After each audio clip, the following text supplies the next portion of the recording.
Hi, good morning all, and welcome to the second module of your software programming workshop. I am Preeti Vadpalli, and I'll be conducting this second day module, that is C++. So let's start for the day.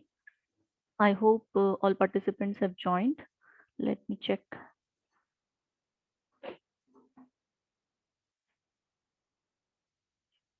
Okay, so we can start. So yesterday we have seen the introduction to C programming language and few fundamental concepts from C programming. Like we have seen pointers, arrays, then UDTs such as structure. Okay, so now here the next topic or the next module that we are going to conduct is C++. Okay, so in this module, what the contents will be that we are going to see OOPS overview, that is the basic concepts of OOPS that we will be taking overview on it.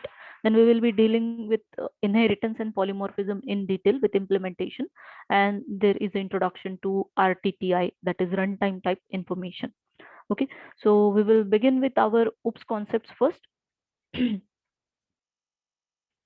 in that, what I would like to tell you first is what are the limitations of a procedural approach, like why one should go for object-oriented approach, and then we will deal into what all details are there regarding all the object-oriented principles. So to make you understand why object-oriented programming is needed, let's take a quick example. As yesterday we have discussed that C is a procedural language. So what are the possible limitations of procedural language? Okay, so limitation of procedural language.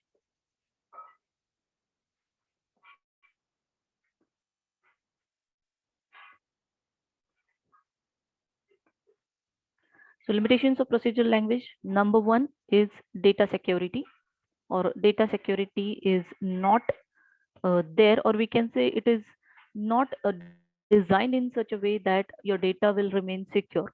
How and what, that we will discuss soon. And second thing is rapid application development, RAD, rapid application development is not that feasible, or we can say is not feasible in procedure oriented approach. So what do we mean by data security and why there is no rapid application development available in procedure oriented? Let's understand quickly with an example. Suppose I am creating a banking application, as yesterday we have already discussed banking application. So in case of banking application or any particular software domain where you are creating an application, there data is the most, we can say, sensitive thing which we are dealing with. Your software, your application more focuses on data, and that data, if you keep it available to all, yes, of course, data we want to make available to all. So now to make it available to all, what procedural approach follows is a global thing, right? Global variables. So in case of our banking application or any software domain application, if you keep your sensitive data at a global level, or we can say we make it available to all the functions, all the modules in our application, that time you are posing your data at a risk. That means there is a danger to data security. So how can we understand this? Let's assume that in a banking application, what could be the possible data values that I will require? Probably I will need a customer's ID to log in and his password, and it could be the balance. Then now upon these data values, my different function modules, as we have discussed yesterday, there could be different function modules, such as there could be a login function, there could be a deposit function. I'm writing a pseudocode. Okay, so I'm writing different function modules in banking application: login function, deposit function, withdraw function, something like this. So in that case, what I am saying, whatever common data values are there, that data values we are keeping under a global section. So what do we mean by global? Data which is not in a block, which is not under the scope of any specific function block. So whatever goes inside this block is local to the block. But if I am writing it outside the block, that is a global data. So if my all the functions, if you think properly, login will also require customer ID and password, and deposit and withdraw function will also require that customer ID and balance info, right? Or else how they will be processing their transaction, right? So what amount to be deposited in whose account. That means deposit function also needs to know the customer ID and the balance.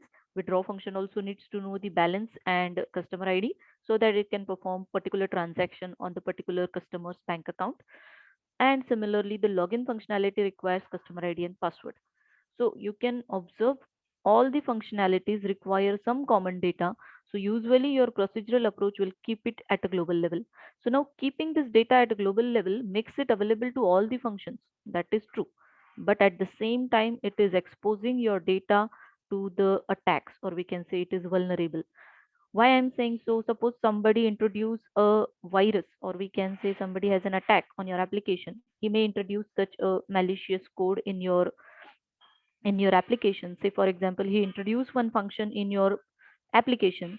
So as this function belongs to the banking application, now somehow he has introduced this function into a banking application. So this function would also have the access to all the global values, right? All the global values will be accessible to this function as well. So that means your data is at risk now. Some unauthorized, or we can say some unintended person is accessing the global sensitive data of your application and can harm your application. So that's what the first limitation comes into picture, that is data security about your procedural approach. What is second limitation? We are talking about rapid application development. That rapid application development is not possible with procedural approach. Why? Because any any substantial change, if I require a small change in my application or a new features to be added in my application, that change I will have to start from scratch. I will have to implement that feature from the beginning. As you know, there is a software development life cycle which consists of many phases. So you would have to revise all those phases if you have to introduce a small change or any particular new feature or a version change or upgradation to your application. In procedural approach, you will have to revise the entire SDLC. So that will take a lot of time. So that means your application cannot be rapidly developed. They are not flexible enough to accommodate the new changes. So that's why RAD is not possible with procedural approach. So these are the two basic limitations that are posed by procedural approach, and that's why the new approach was needed, and it was entered into the object oriented world, or object oriented principles were introduced. Okay. Someone has raised the hand, so I'll like to tell you that I will allow you to throw your questions or whatever doubts you have at the end of the session.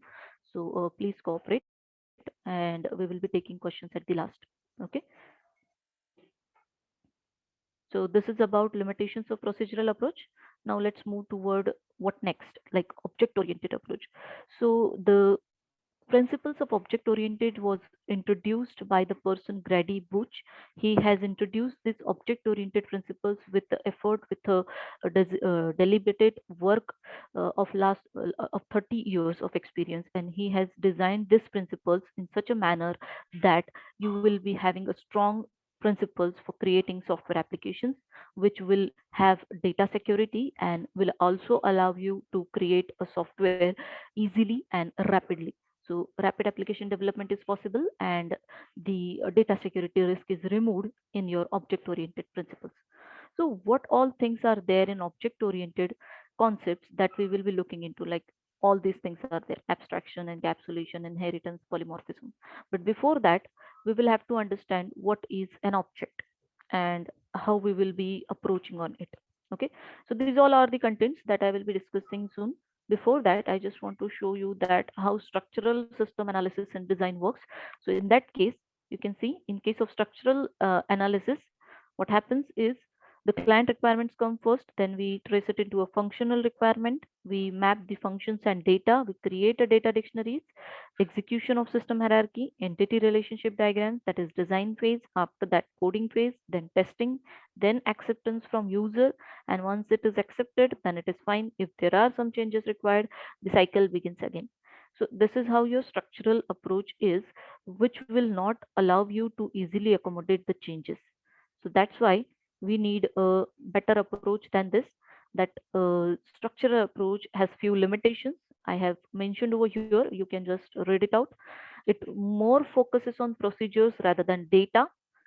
Just I said, it allows to keep your data global. So that means you're exposing your data to all functions. That is required, but it is posing the risk as well. Then translation of user requirement into system design is complex. You can say it has to follow all the process, like right away from requirement gathering to feasibility to analysis, then to design, and then all the process.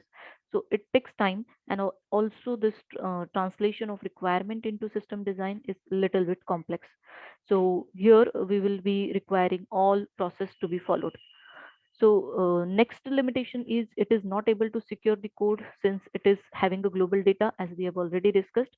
And there is one more limitation, that it does not map with the natural way of thinking. Now, what do we mean by a natural way of thinking?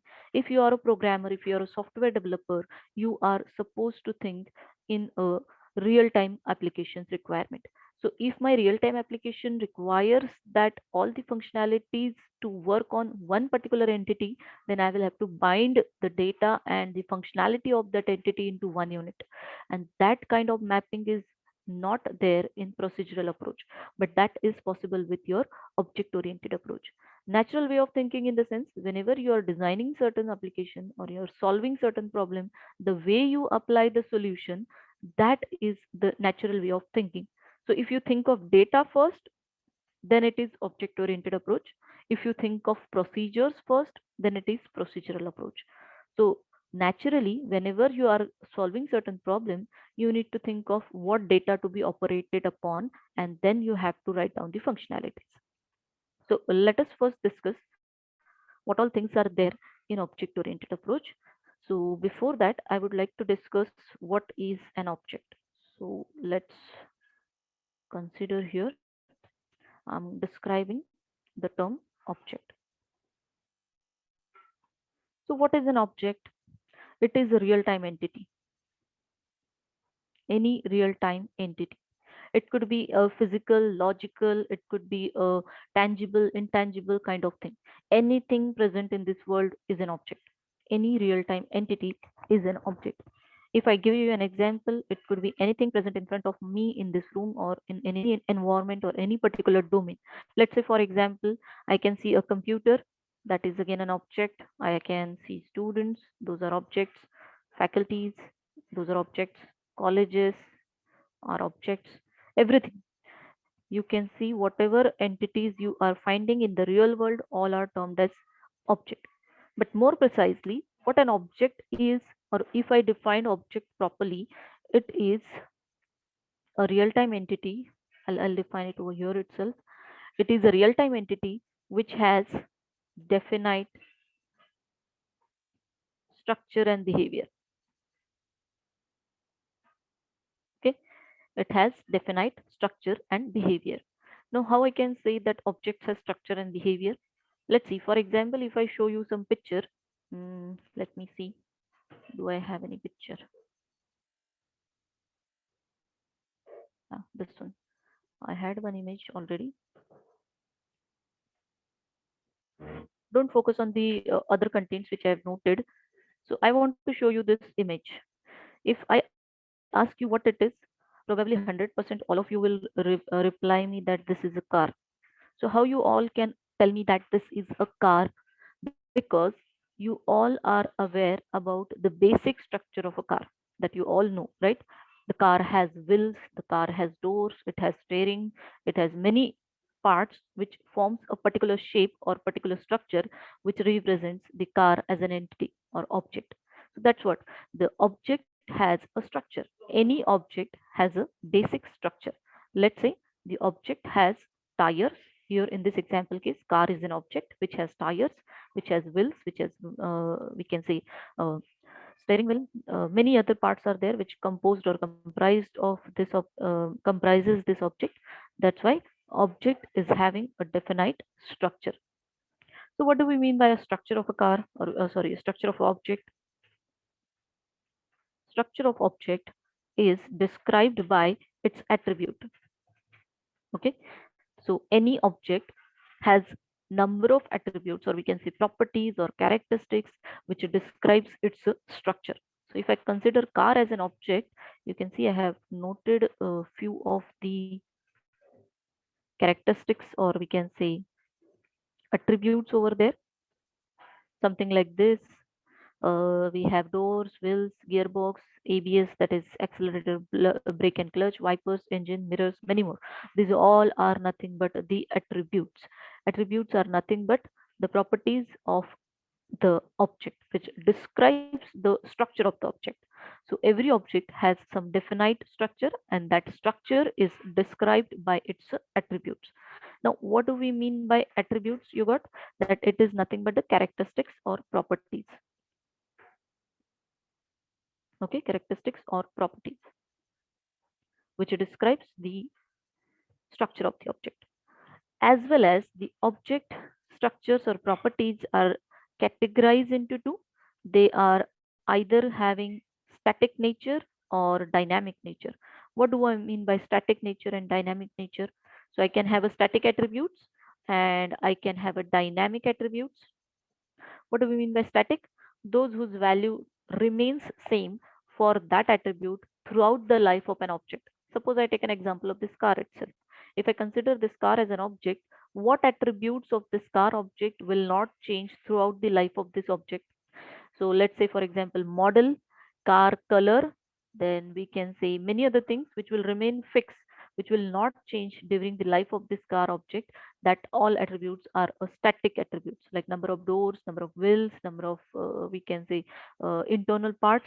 Those will remain fixed, are static attributes, and those will change the value during the operations or during the execution of the object. Those values are dynamic attributes. Let's say, for example, fuel indicator, tire pressure, or we can say AC, whatever we have, gearbox, the position, the value of these attributes will change. Right now the car is in standing mode, so the value of gearbox is neutral. When my car is moving, the value of gearbox could be third, fourth, fifth, whatever gear it is into, that is the changing value. So it means my dynamic attribute are capable to change the values. So that's a simple thing, that attributes can be static attributes or dynamic attributes. Okay, so this is about structure of object. Now let's see, what do we mean by behavior of object? Behavior of object. The object has particular role, responsibility to be performed in a particular environment. Why that object is present in the system, what role, what responsibility that object has, accordingly that object behaves, that object performs certain functionality. So behavior is nothing but the execution of functionality, execution of functionality as per the system domain, or as per the domain in which the object belong. Okay, as per the domain in which the object belong. For example, student as an entity or student as an object, what behavior the student object should perform in a college domain or in a school domain. Let's say the student has the responsibility to attend the sessions, to give exam, to do the practicals, to do the studies, etc. So those all are nothing but the functionalities, or we can say behavior of student as an object. So similarly, car as an object, what are the functionalities for the car as an object? Let's say the car should start, car should stop, should accelerate, or many other things could be there, right? So this is all about behavior. This behavior can be always dynamic. Of course, the behavior will be something which will execute at runtime. So behaviors are functionalities. So that's a simple meaning of object. It is real-time entity which has definite structure and behavior. So structure of object is nothing but described by characteristics or properties. Those could be static or dynamic. And behavior, it is nothing but functionality as per the domain in which the object belongs. So let's see the next thing. Object has certain characteristics of object. Let me check this slide. I have mentioned over a slide. Let's go through that. Object, state. Yes. So what is an object? It is an entity which has well-defined structure and behavior. An object possesses certain characteristics. What are those characteristics? State, behavior, identity, and responsibility. So let's discuss first state. What do we mean by a state of an object? So state of an object is nothing but the values of all its attributes at a given moment of time. I'll define it over here. State of an object is nothing but value of all the attributes at a given moment of time, at a given time. It's called as state of object. Say for example, in this picture, what is the state of this car object is represented by all the possible values of all the attributes. Let's say wheels as an attribute, there is four wheels, then door, four doors, gearbox, neutral, ABS, neutral, engine off, mirror 6, tire pressure 40, fuel tank full, something like this. So attributes and its values together represents the state of an object. So what do we mean by state of object? The values of all its attributes at a given moment of time represents the state of the object. Okay, so that's the first characteristics. Second characteristics is behavior that we have already discussed. Behavior means functionality, what role, what we can say execution or function or a step of actions that particular object should perform in a particular domain. That is nothing but functionality or behavior. So behavior is nothing but the reaction or a response or reaction to particular event or communication. If you're communicating with an object, that object should respond, should react. See, I can say behavior is something like the nature, the particular reaction or response of the object. Say for example, if I'm talking to a person, I cannot directly judge the behavior of the person unless and until I interact with that person. I will have to communicate, I will have to spend some time, then I will understand what is the behavior of that particular person. So in the same manner, the objects exposes their behavior upon interaction, upon particular events. When someone triggers that event or someone passes the message to that, that means function call. That is nothing but example of communication of object. So whenever you want to interact with an object, you will have to call some function on that object. That is behavior. Okay, so the response or reaction to particular event or communication is exposed, and that is nothing but that is it's a behavior. Okay, so that means it's a behavior. Next characteristics is what? Identity. Identity in the sense, whenever you are dealing with multiple objects of a same type, whenever you are dealing with a multiple objects of the same type, you need to uniquely identify each and every object. Let's say I'm considering student as an object. There may be possible that there are many student instances or student object in front of me. Now how I will uniquely identify each of these students? So I need some unique identification. Say for example, their roll number would help me to identify each student uniquely. So that identity is nothing but one of the attribute of an object which make it typical or peculiar or unique among all other similar objects.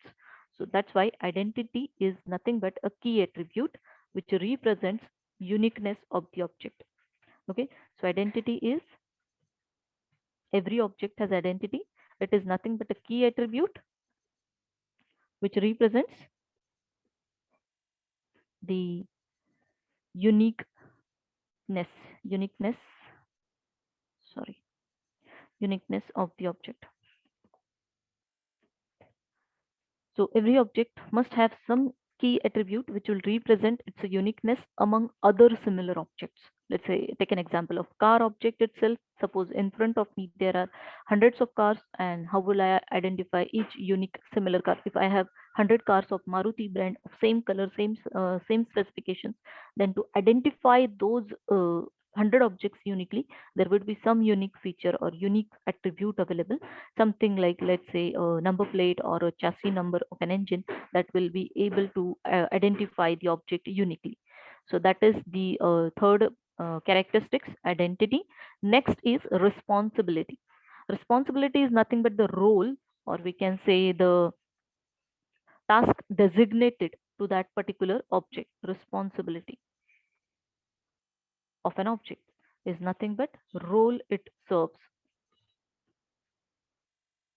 in the environment. So for what purpose that object exists in the environment, or else it's typically domain, in which domain it is, that domain will tell that the role of this particular object in the system is nothing but it's a responsibility. So suppose I as employee, and I as an employee, what is the role of an employee in the organization? He has to log in, he has to perform the daily task as per the we can say management decides the task to be done, and that task the employee need to complete. So that means the role is nothing but the responsibility that particular object serves in the domain. So these are nothing but the key characteristics of all the objects. Every object possesses these four characteristics, that is state, behavior, identity, and responsibility. So now, is there a possibility that only one object will be there or independent objects will be there? No, not at all. Always the system is composed of many different types of objects which interact with each other to perform the functionality of the system. Let's take any sample example. Suppose a hospital management system. The hospital management system is composed of many different entities. Entities are nothing but objects. So let's say, for example, hospital can contain like entities like doctors, patients, or we can say any other staff, the infrastructure of hospital, everything which composed of that, which makes that system work, those are nothing but attributes, sorry, objects, and the object possesses the attributes. So all characteristics are followed by the objects like state, behavior, identity, and responsibility. Now let's go toward the next slide. We have already discussed. You can go through the example here, that what do we mean by behavior and behavior of an object. It is how an object act or react in terms of its state change and message being passed. Employee as an object, calculate salary, print details. These are nothing but functions mentioned for the employee as an object. So this is how behavior of object is. We can move further. State of object already discussed. You can go through the slide. State of object is nothing but the current values of all its attribute at a given moment of time. What all are the values of attributes is representing the state of object. For example, suppose employee, if I consider employee as an object, what all possible attributes could be there? ID, name, gender. These attributes will never change the value in a particular life of domain, life of object in the particular domain. Such attributes will be static attributes, static in nature, because they are not going to change the value. Whereas other attributes like age of employee, address, phone number, basic salary, these values could change during the execution of domain, or in the life of object, these values could change. So that's why they are called dynamic attributes. Then identity of object. It is a property of an object which distinguish it from all other objects. So it could be a single value or it could be a group of values. Let's consider the example, like employee ID could be the value for uniquely identifying employees among all other employees. And if I take multiple attributes primary key, that means there could be the composition of more than one attribute to represent the uniqueness of a object. Say for example, student and subject could be used to uniquely identify the student of particular course. That means the student ID and course will represent the uniqueness of the student object. Then responsibility of an object is the role it serves within a system. This we already have discussed. Now let's move toward the principles of OOPS, that is object oriented concepts. Those are abstraction, encapsulation, inheritance, and polymorphism. So let's discuss one by one. Principles like abstraction, encapsulation,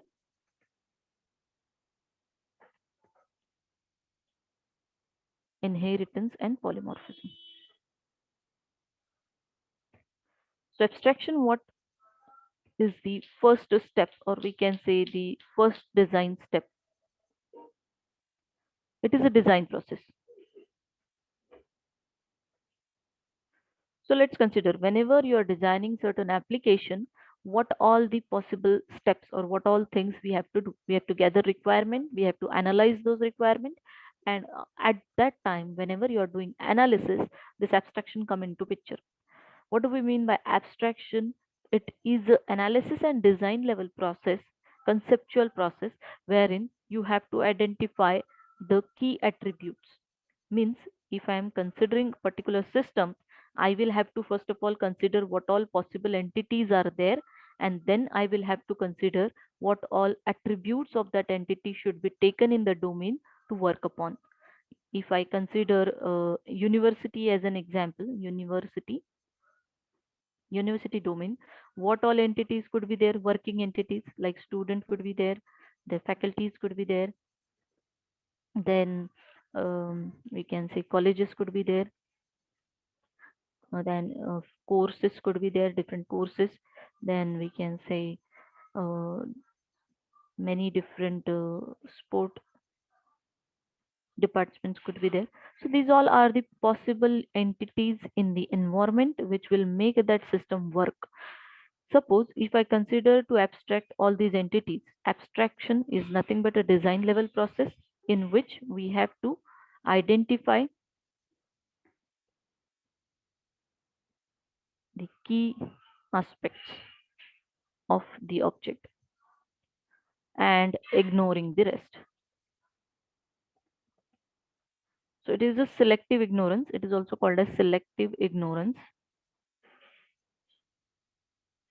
What do you mean by selective ignorance? So suppose if I consider student entity, what could be the all possible attributes? There could be lot many attributes which describe the structure of the student object.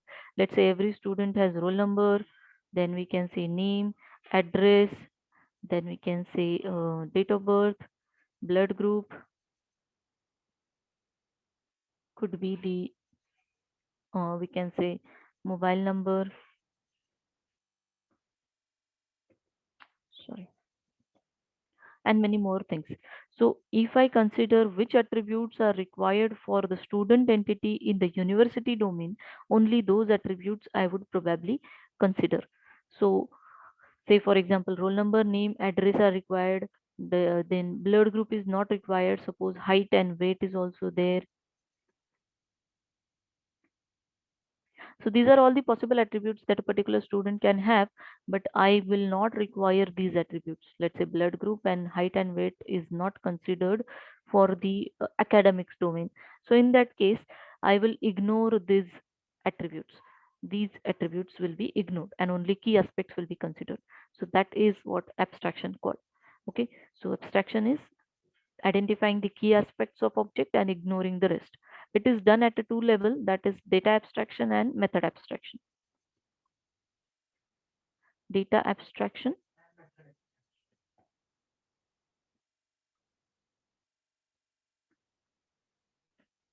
okay, data abstraction and method abstraction. So in that case, data abstraction means identifying the attributes, identifying key attributes,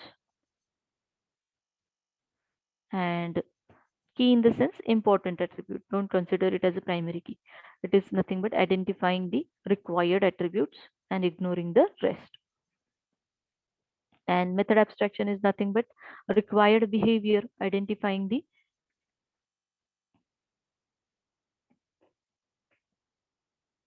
required behavior. Behavior means functions. So this is two level of abstraction done at a conceptual level. We are yet to write a code. We are not implementing anything. This is abstraction process which is done at a conceptual level. We have not yet implemented it. Okay.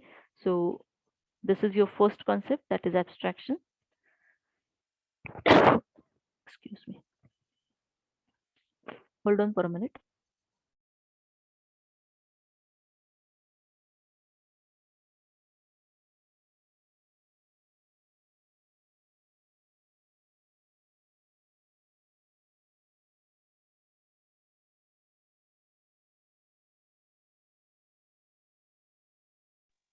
So here is an example given that Person as an entity can be abstracted in three different domains. So what all possible attributes I can consider for a social survey? Let's say I can consider name attribute, age attribute, marital status, religion, income group, address, occupation. These all attributes will be required for a social survey domain. So if I'm designing a person entity, person object for social survey type of application, then I will consider only these attributes. Probably if I'm considering a healthcare department or any healthcare application, in that case, I will be requiring name, age, address, occupation, blood group, weight, and any previous health records. So these will be required, these attributes will be required for the person in the healthcare system. In case of employment or in HR department, I will require name, age, address, occupation, qualification, department, job responsibilities. So this abstraction process actually varies from domain to domain, and that depends upon the requirement. What all attributes need to be processed, only those things we have to consider. So this is called abstraction. So entities, that is real world concept, we have to convert it into object. So for that purpose, we have to follow the abstraction step, that abstraction of attributes and behavior. So what does we mean by attributes? That forms the data in a software domain, and behavior are nothing but methods in the software domain. So if I segregate it, the entity in the real world and as entity object in the software domain, those are mapped by this process of abstraction. So at the time of abstraction, you have to decide what attributes should I consider, what data I should work upon, and next what behavior I should work upon. That is methods. So that is called as abstraction. Next term is encapsulation. So now encapsulation is a mechanism which is used to hide data and the internal structure and implementation details of an object. So encapsulation is wrapping up of data and functions together in a one unit, and we are going to allow the access to the data part only through the public interface. That means there will be a security available for your data. You can see this diagram wherein a data is kept inside and the methods are exposed outside. Inside and outside is nothing but here we can say public and private. So if I keep my data as private, it will be only accessible to one particular unit. And if I allow the methods to be in public section, those public methods will allow access to the private data, and that is the only way how you can access the private data outside the world. Means object has secured the data inside in a private section, and methods being public are allowing the access to view the state or to know the data of an object. So here encapsulation is not data hiding actually, it is internal implementation hiding, or we can say uh, avoiding the complexities at end user level. Simple example of encapsulation could be any mechanism which is hiding the implementation detail and not showing to the outside world. So encapsulation is the process in which we are hiding the implementation detail.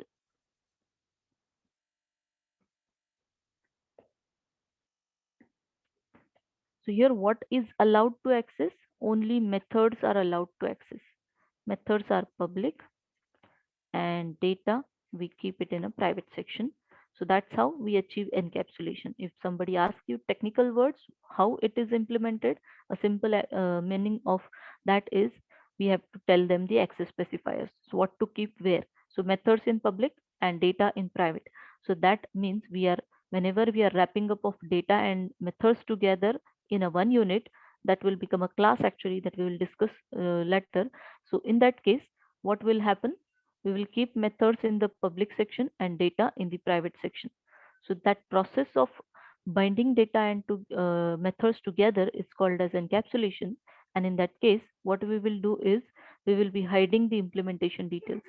What to do is exposed to the end user, but how to do part is not exposed to the end user. Simply, it exposes the what to do part,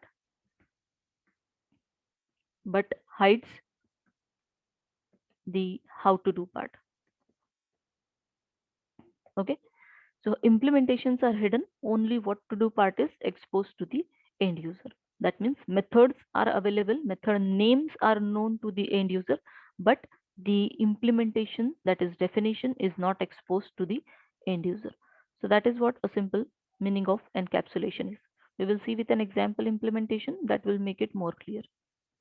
Then next aspect is your inheritance. So let's discuss it conceptually first. Inheritance and inheritance we'll discuss first and implement the example, and later we will implement polymorphism as well. So let's take an example for, let's first discuss the concept of inheritance. Just hold on for a minute.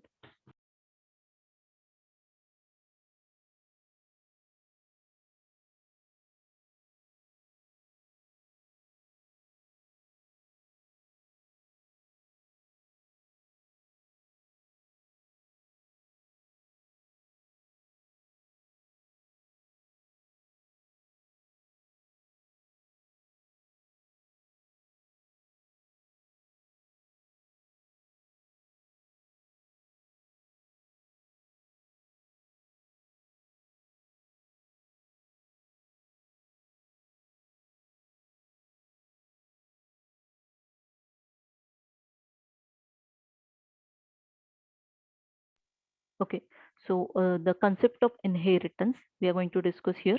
What is inheritance? It is nothing but forming classification hierarchy which makes your problem solving task easier. Suppose if you are considering inheritance, why we need inheritance and what is inheritance. Let's see why inheritance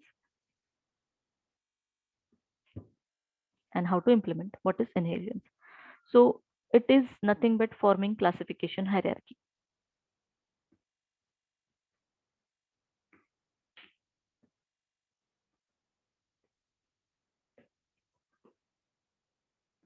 What do we mean by forming classification hierarchy? It is for problem solving. So if you have been given any particular big task, you can divide it into subtasks, right? That was procedural approach where you decompose the big task into subtask. Now here in case of inheritance, what we do is we derive the entities from the existing entities. That gives you the reusability principle. Here inheritance is nothing but forming classification hierarchy which gives you the mechanism for problem solving. Simple example, suppose I consider a stock to be sorted. Let's say I am considering a shop wherein the problem is to sort the stock. If there are clothes, suppose I'm talking about the cloth section. So in a particular shop, if I want to make a collection of clothes, probably I will consider the clothes. Under that, I will categorize them into, let's say, I have a category, something like, suppose men's clothes and women's clothes. I could also have the category something like kids clothes, right? So what I'm doing, I'm forming hierarchy. The main thing is clothes, which I am categorizing into three: men's, women's, and kids. And they can further be categorized into, let's say, ethnic, or we can say casuals, or many more things could be there, right? So I'm just mentioning the few types.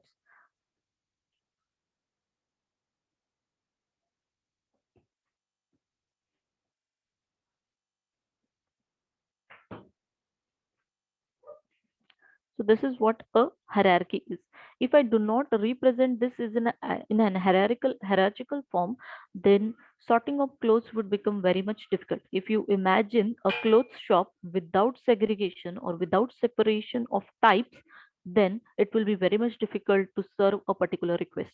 Let's consider some person comes to the store and he asks for the blue color shirts, and suppose the clothes are not kept in a sorted manner or the stock is not in a sorted manner, then finding the particular cloth or particular thing will become very difficult.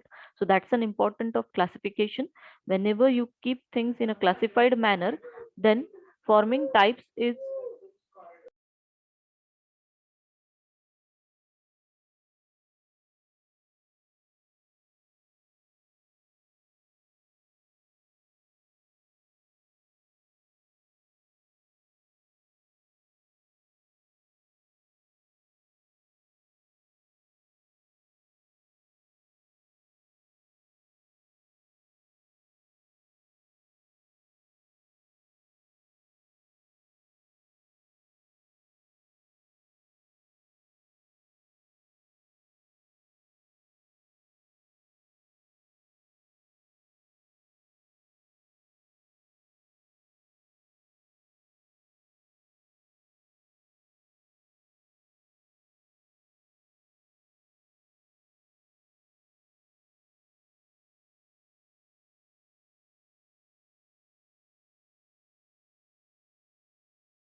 Sorry for the interruption.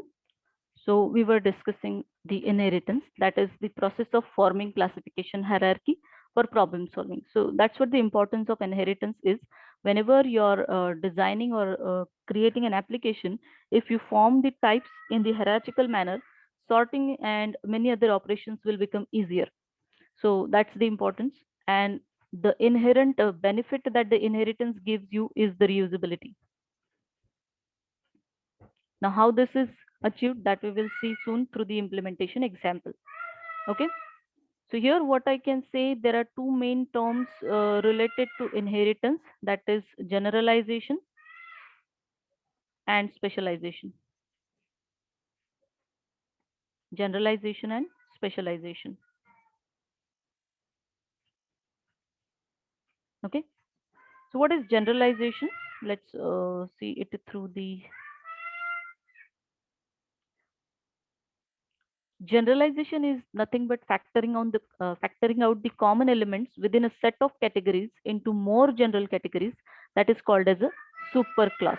So if I consider the same example wherein I have created the hierarchy of clothes, the designing of this supermost class clothes will be considered as generalization process, because here whatever common properties will be there for the other members in the hierarchy, those will be designed first. That is a superclass level. So this is nothing but called as generalization. So whenever you are designing a topmost class in the hierarchy, that is a superclass in the hierarchy, that is called as generalization. So for doing generalization, one need to have a good skill of abstraction.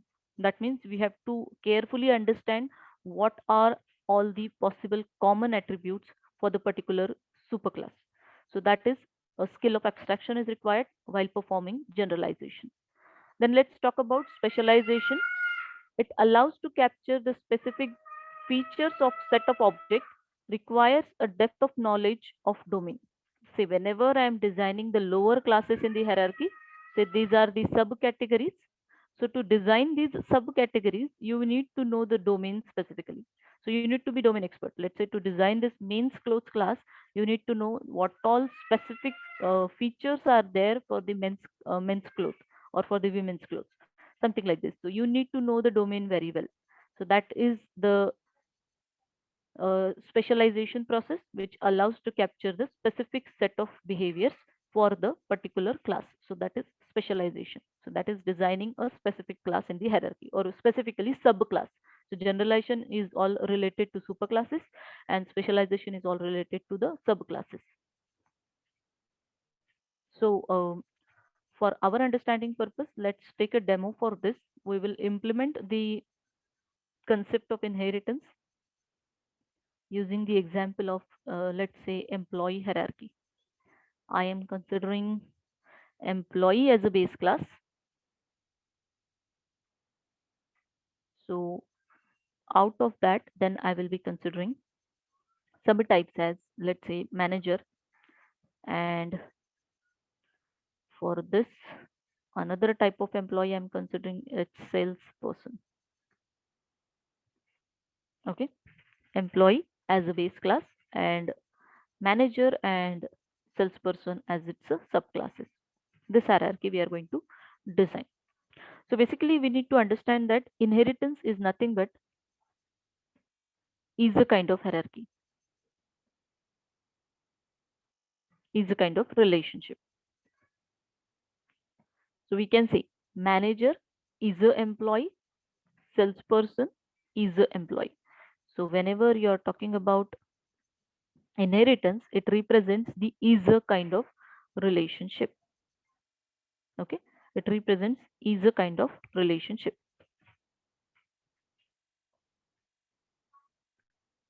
So how it is done technically, that we will write example implementation directly. Before that, let's do the abstraction for this. I'll show you the abstraction for all these classes in the hierarchy, and then we will go for the implementation. Let's consider employee as an entity. So what all could be the possible data values or data attributes? So we are talking about attributes or data attributes of employee. What could be the possible attributes of employee? Let's consider as employee ID, name. Every employee would have salary. Then it may be a date of joining, date of birth, department, etc. Could be there. Many more things could be there, but let's keep it simple. So we will consider only these three attributes: employee ID, name, and salary. This could be the possible attributes for employee entity in particular domain. Let's consider the HR domain. In the HR domain, I want to store the employee entity. That means I will have to create an employee as a class inside which I will be having attributes like ID, name, and salary. So this is my data abstraction. I am considering these data attributes. Let's consider the functions. So functions, what could be the functions, possible functions? We need to have a let's say facilitator function such as display, which will represent the state of object. Then we will say accept. If you want to store a detail, accept the user details and store it into an employee object, you need an accept function. And probably any other functions that we will require will manage with those functions later at the time of implementation. So I'm considering employee entity which contains ID, name, and salary, and functions such as accept and display. So this is first class that I have created in the hierarchy. This is my super class, or we call it as a base class.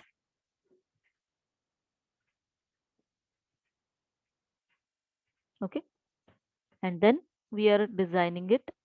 This process of designing a superclass is called as generalization.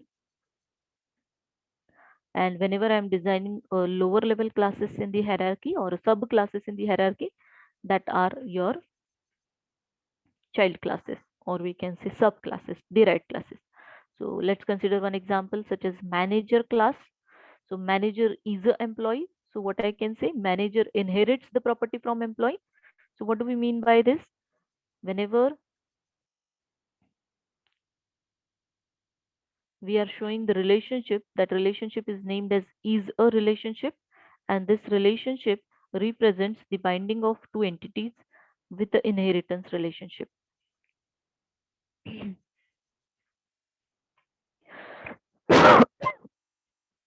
Sorry. So this arrow always makes points toward the parent entity. So manager is a child entity and employee is a parent entity, and that arrow represents a is a relationship, that is inheritance. So employee and manager, these are bind with is a relationship. Now what all things will be there when you inherit the properties? When I say employee is a parent and manager is a child, that all attributes of employee will be available to manager through the inheritance. See, inheritance is all about your real life concept. See, as a parent gives you all the properties through inheritance, same way here also. In the software domain also, the parent entity will give all the attributes to the child entity through inheritance. So whenever you say inheritance is there, properties of parent are available to child. So that's why I mentioned all the properties of the base class into the child class. And plus additionally, they can have their own properties. So additional properties I can consider for manager as, suppose let's say manager being having its own food allowance and petrol allowance, or we can say traveling allowance. So these attributes I'm considering for the manager as an entity. Okay.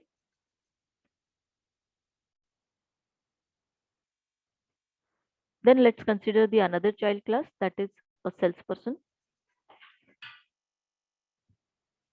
So for a salesperson also, again, I'm considering this as a child class. So what attributes it will have through inheritance? All the parent properties will be available to the salesperson. What additional attribute I'm considering for a salesperson is sales amount and commission. So let's see. This is what the structure of my child class, and this is what the structure of my base class. So this is a abstraction process that I have done. That is a design level thing. I have just drawn it as a is a hierarchy. Now we will implement it technically in a code. So inheritance is a hierarchy in which parent and child are related with is a kind of relationship. So to design this, we need to know the concept of class and all. So let's quickly write a code.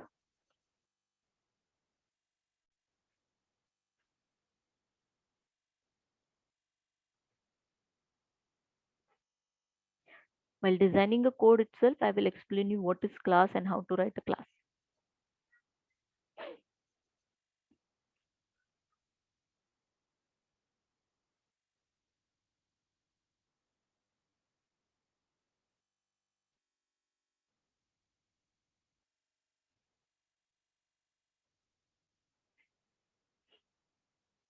So let's create a fresh project.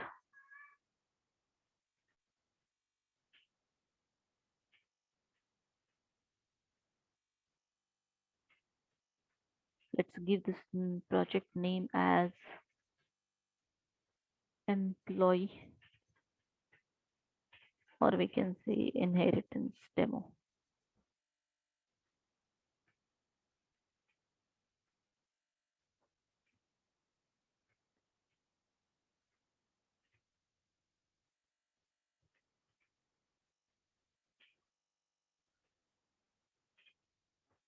So I created a project with name inheritance demo.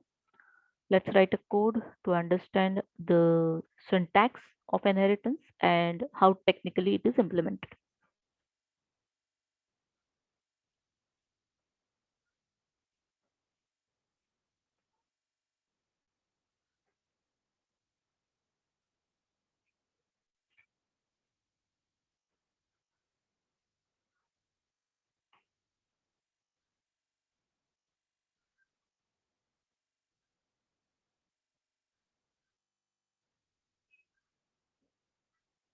Okay, so for that I'll have to design a class.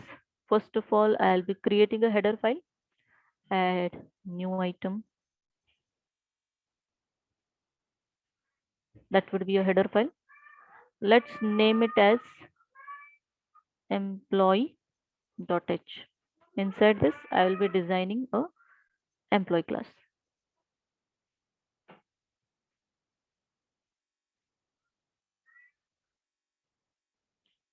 So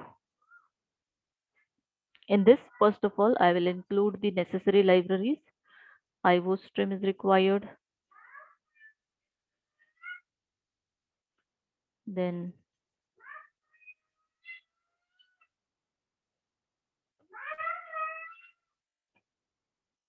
what we need is the class.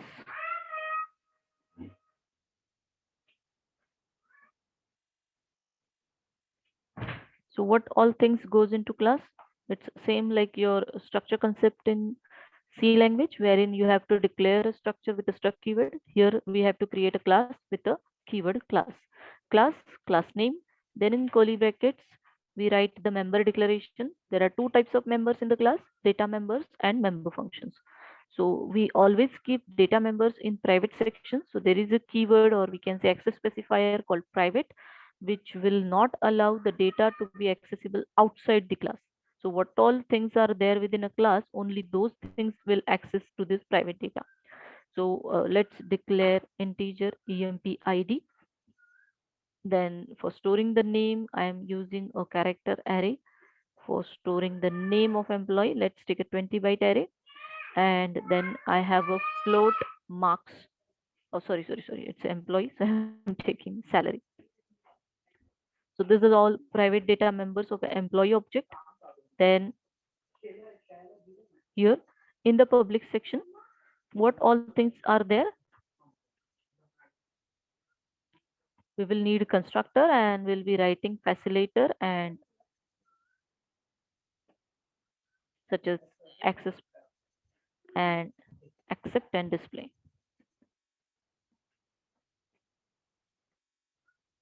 Okay, we will write accept and display function.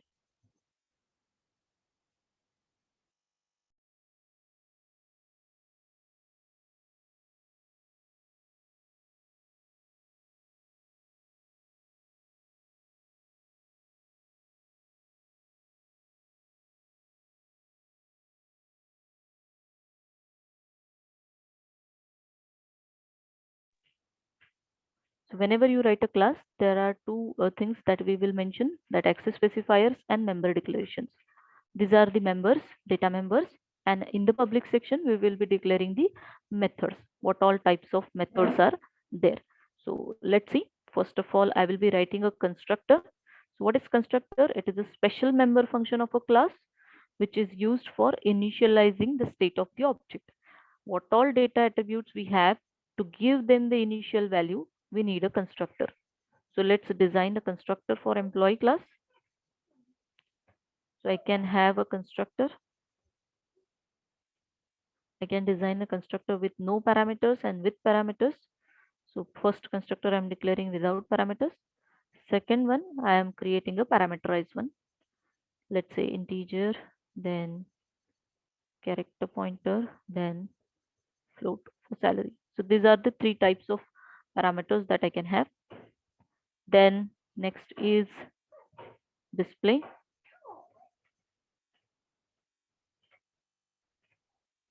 Then next is accept. So what I did, I created the function declarations here. So these function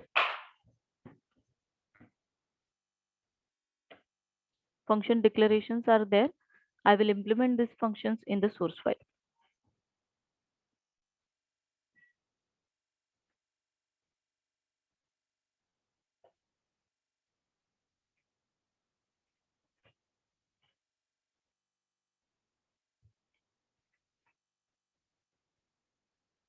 So we will write a source file for writing the function definitions of employee source. So employee underscore src dot cpp. In this file, I will be writing the function definitions. So hash include employee.h.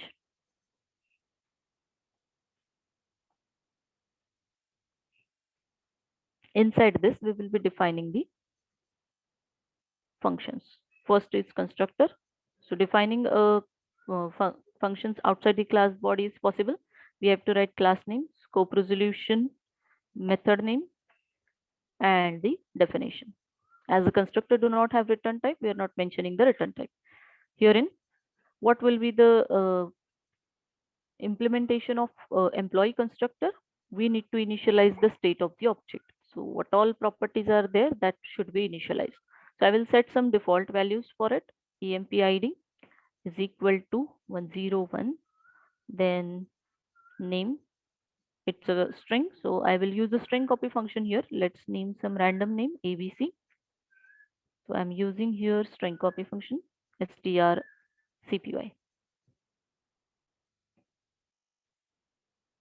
Then what we have next is a salary value. So salary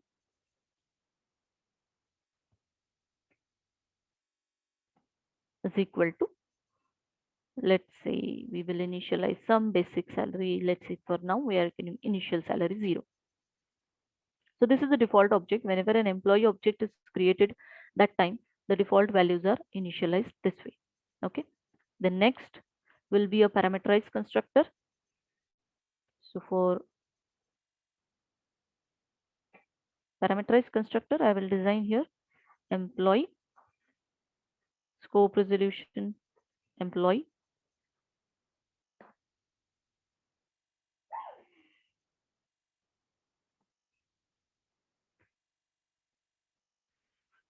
with parameters.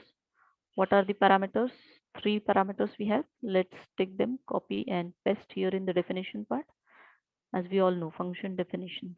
We'll have to give the names to the parameters. Let's give name as id, nm, and sal. And now the initialization. In this case, what I will do is emp id is equal to the parameter id, then strcpy in bracket name comma nm. So this is the source and sorry, this is the source and this is the destination. So source string will get copied into destination string. Then we have salary is equal to sal. Okay. After that, we are going to write a display function. So return type of display function is void. Class name to which it belongs is employee.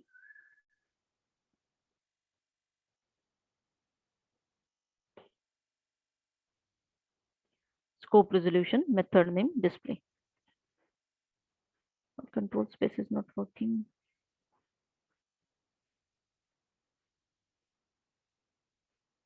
So what is the job of display function now? To display the state of the object. So we will simply say cout emp id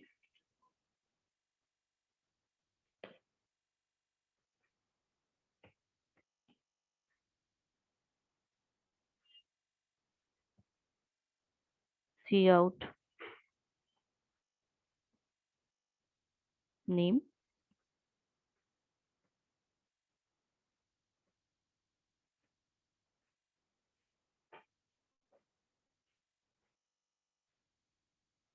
So cout is the output statement. Cout is an object of OStream class that allows you to print the data on console.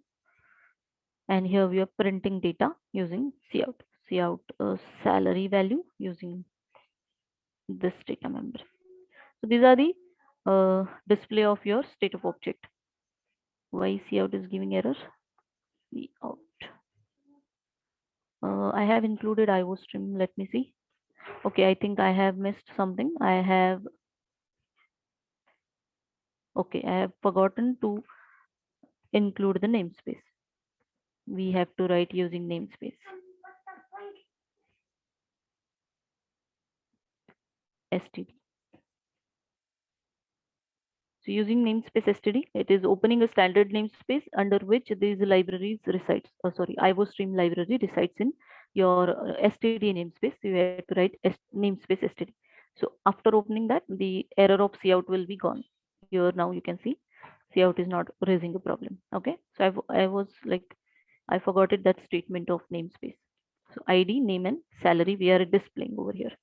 After that, we are writing a accept function for the employee class. Control space is not working. Okay, okay. Scope resolution, accept. So what is the job of accept function? To take an input of employee details. So let's see. We'll give a messages to enter the data. Enter emp id, c in emp id, then cout, enter name, c in name, cout, enter salary.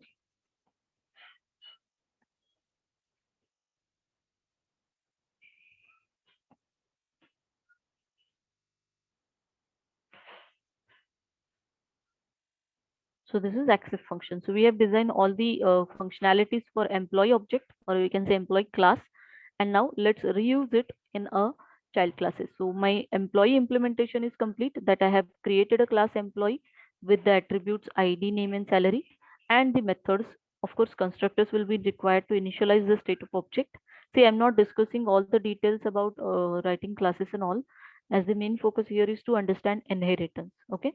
After that, we have accept and display functions as a facilitator functions. Those are called facilitator functions, which gives you the facility to view the state of object. There could be also possibility of writing getters and setters as per the requirement. So right now I don't need that, so I'm not writing getters and setters. So this is a definition of your employee class. Now once a class is written, it can be reused through inheritance. Okay, so let's implement inheritance as we were discussing about this example. Let's say employee we are designed as a superclass. Now I want a subclass, that is I'll be designing this child classes. So let's design the child classes and understand the syntax of inheritance. So I'm directly writing the code for it. I'm writing one more header file for creating a child class. Let's name it as manager.h. So in my manager class, I want to reuse all the properties that every employee has, right? Manager is an employee. So if I'm creating a new class manager, I would not like to repeat those properties in this class. So if I repeat those properties, it will be unnecessary extension of code, right? So instead of recreating it, I would like to reuse it from the existing one. So that's where comes into picture the need of inheritance. We can we can extend the class from the existing one with additional features too. It's not like that we only inherit the properties. We can extend its own properties too. We can add its own properties too. So what I'm saying, manager will be the child class, which will inherit all the properties from the base class and will also include the additional properties such as we have mentioned here, food allowance and traveling allowance.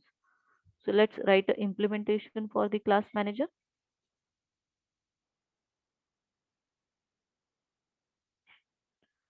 So here writing class manager. So this is the name of child class. We have to follow it after that with a mode of inheritance. Let's say public mode of inheritance, and then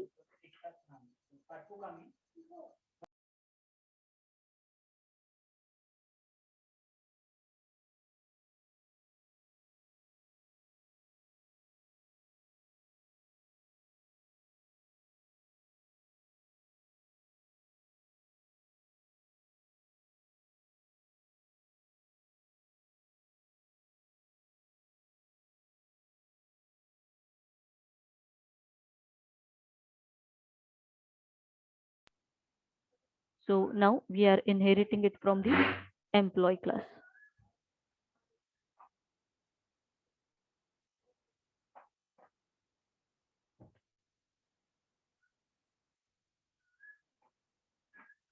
So what is the syntax for inheritance here in CPP?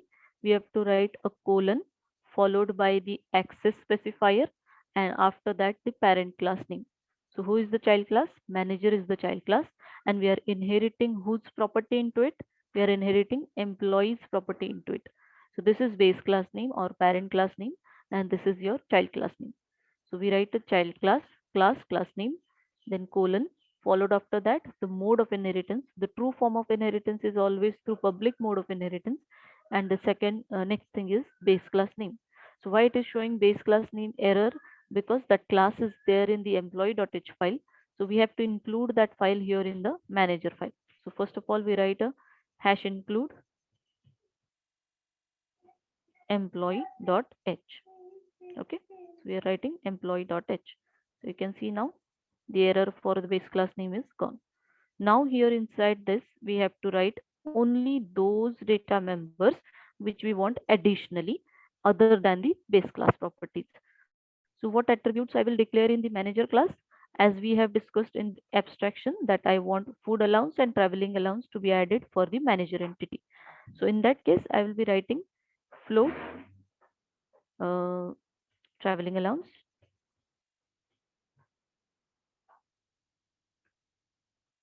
okay, and float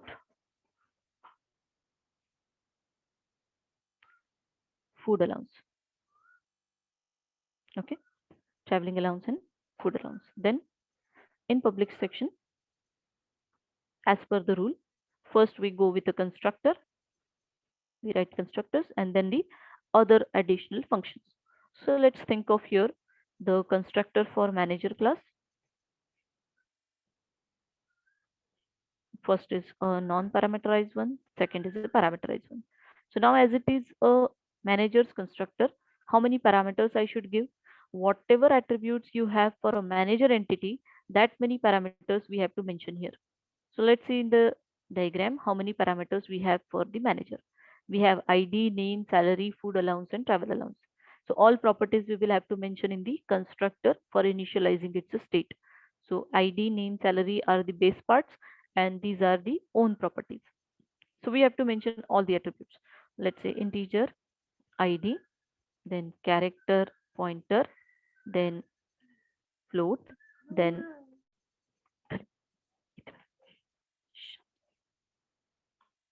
okay. Then next is your food allowance and petrol allowance. Okay. So these many parameters we will require in the manager class.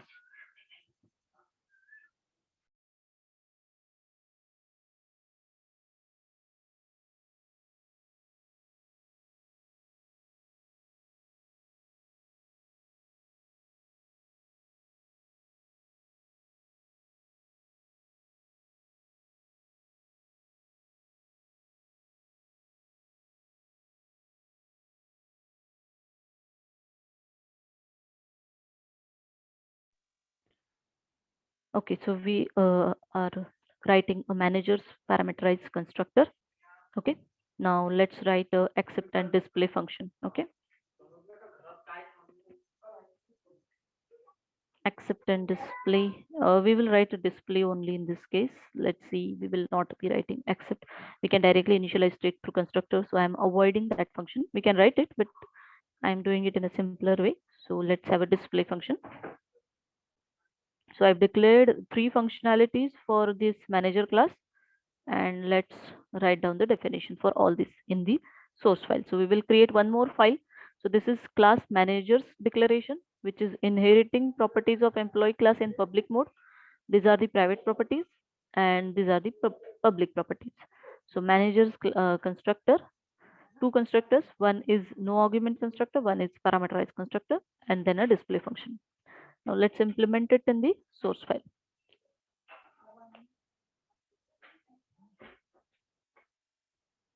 Oh, sorry, source file I was supposed to write here.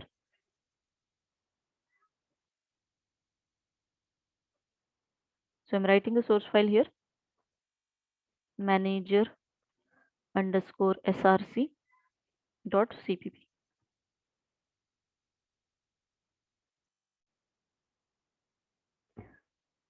So inside this, we'll again first of all have to include the manager file, that is the library file which we have created and declared a class.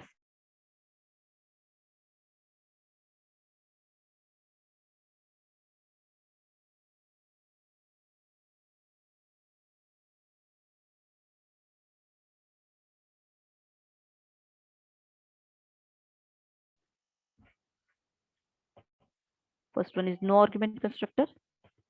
The next is parameterized.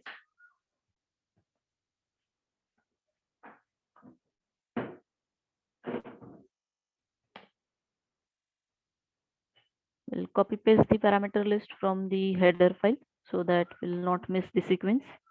So let's copy paste the sequence as is.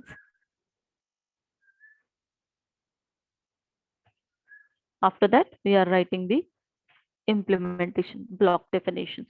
So let's say by default, I would like to initialize the traveling allowance to 0 as well as food allowance to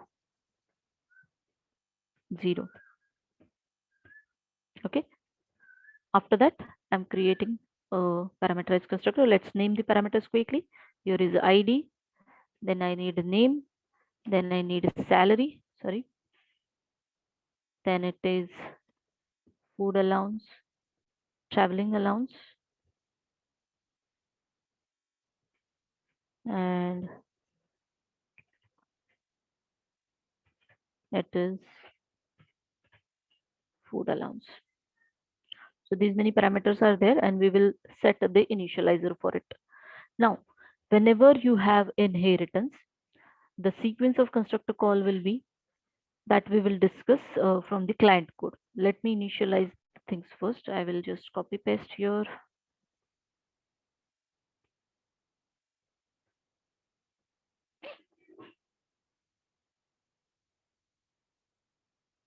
So here we are saying TR traveling allowance to traveling allowance and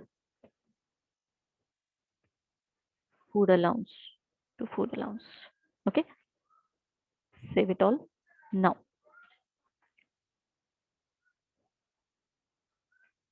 we will write a tester for it so that we can understand the flow and all. I have designed the constructor. You may not understand it at the very first level. Let me write the client tester for it first, then I'll explain you the constructor call sequence. So it is a client code, client.cpp. So usually write a main in client. So here, first of all, we have to include all the necessary libraries. In my example case, I would like to create a manager object that is a child object. So I'm writing hash include. I have to include manager file here. Manager has already included the employee file, so no need to include it again here. Then we will write a tester, that is a main function. Inside this, what I will do is I will create an object. Now, how do we create an object? Let me check here. Okay, error is gone. So I'm creating manager object, manager M1. So here, what is manager? It's a class name, and M1, it's a instance name. So how we create variables, data type and variable name, right? Similarly, when you create an object, we have to write a class name and object name. Okay, class name and object name.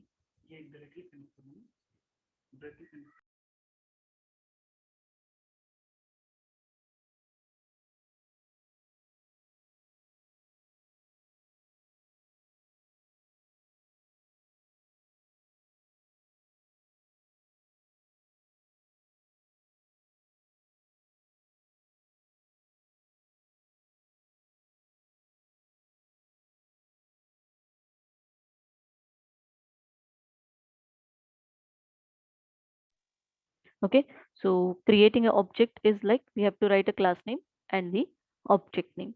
So manager is the UDT, or we can say user defined type, that is I have created, and I'm creating an object of child class.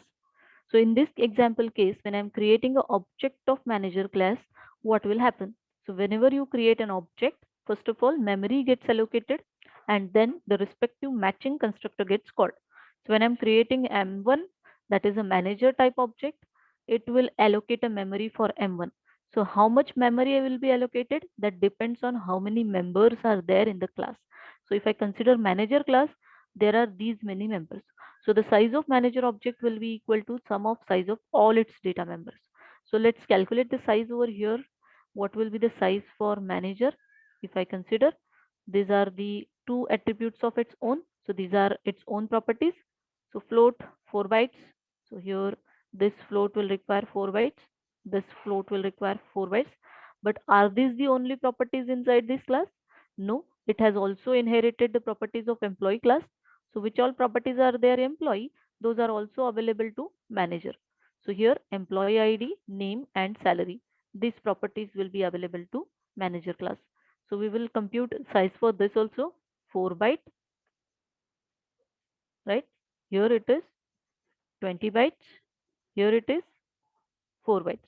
So it is total 28 bytes for this. And in manager, what we have is 4 bytes for traveling allowance and food allowance. So what will be the total size of manager object? It will be sum of these two as well as the sum of these all members, right? So size of total manager instance will be sum of all its data members. So let's quickly understand it by printing out here the size of object M1.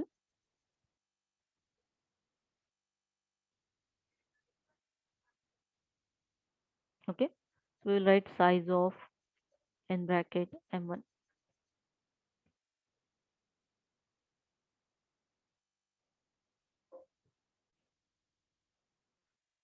Let's print this much first to understand the size of object, how much it is. I'm running the code to check the size of object of manager type, which is a child class.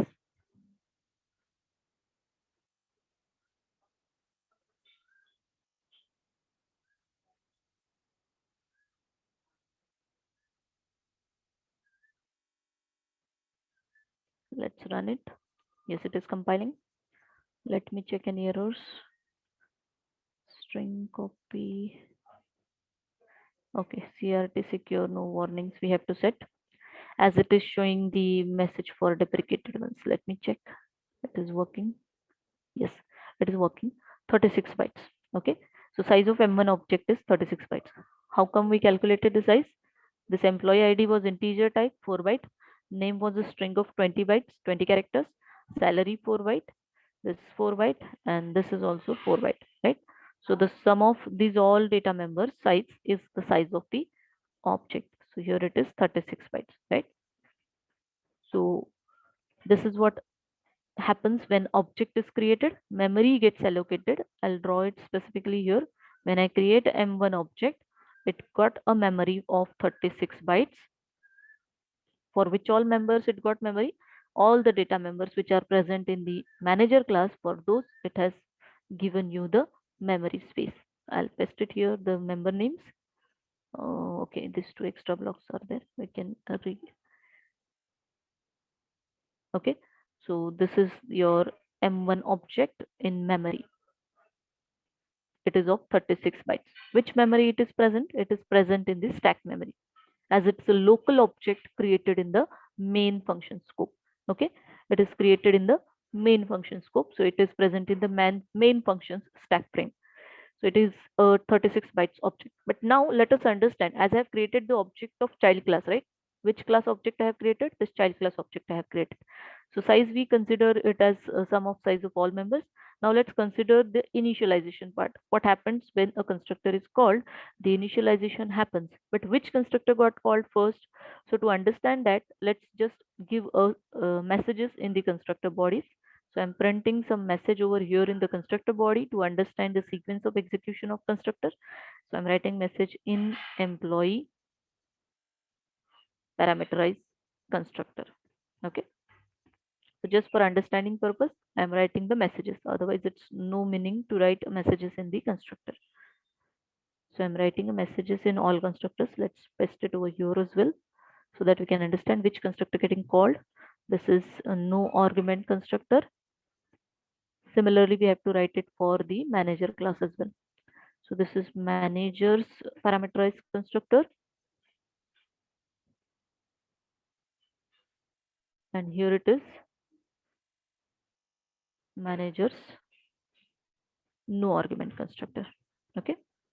So I have written the definition of all the constructors, and I have just given a cout statements, that is output statements to print the messages which constructor is getting called. So simply, let's understand the constructor call sequence in case of object creation of a employee, of a manager, that is a child object.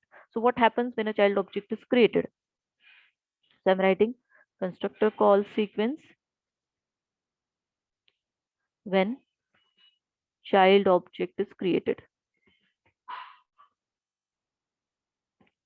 Which constructor will get called first? It should called, in my example case, while creating M1 object, I am not supplying any data, so it will call the no argument constructors. So in this case, base class or parent class constructor gets called first. Base class no arg constructor will get called first. Okay. Then which constructor will get called? It will call the child classes no arg constructor. Okay. So child class and base, first is the base class and second is the child class. So whenever I'm creating an object of child, its first constructor will be for base class and then for child class. Why? Because as per the rule of inheritance, you can see the arrow is pointing always toward the parent first. So it should initialize the parent state first. These three variables will be initialized first, and then these two. In for this M1 object, first we have to give the initialization for parent properties and then for its own properties. So in this case, automatically, whenever you have a child object created, system will call the base class constructor first, and then the child class constructor will get called. So let's observe here, as I have given all the SOP messages, sorry, cout messages in my constructors. Let's run the code and understand on screen what will be the constructor call sequence. So I'm running the code again.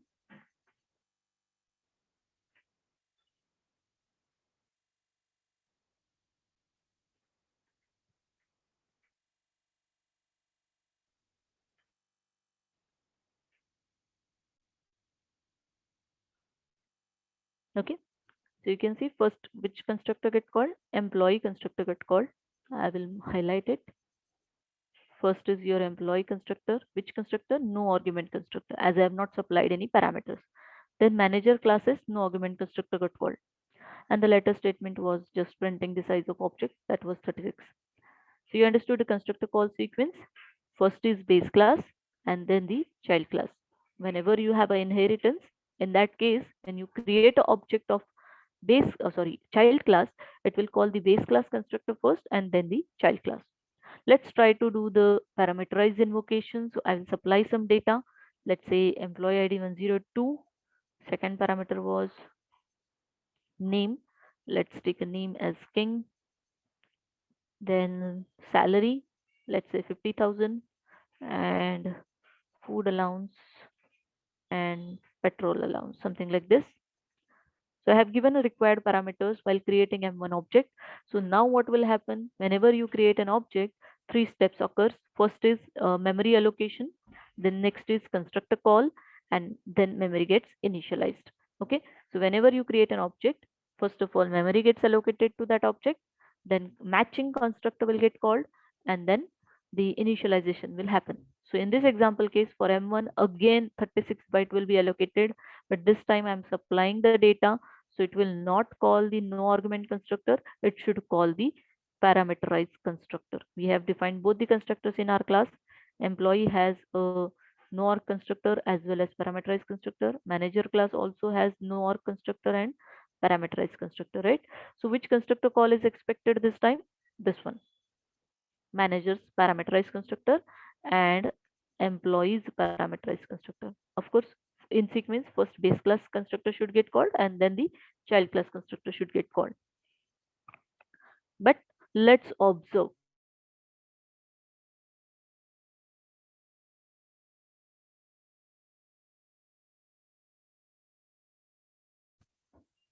Let me test the audio. It was disconnected.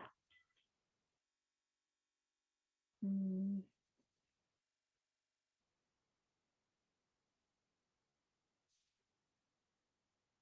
Hello. Yeah. Okay. Okay.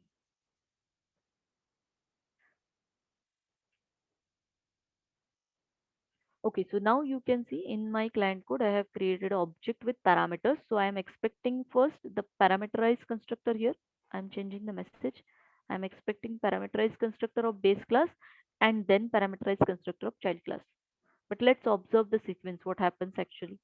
I'm running the code, observe the sequence.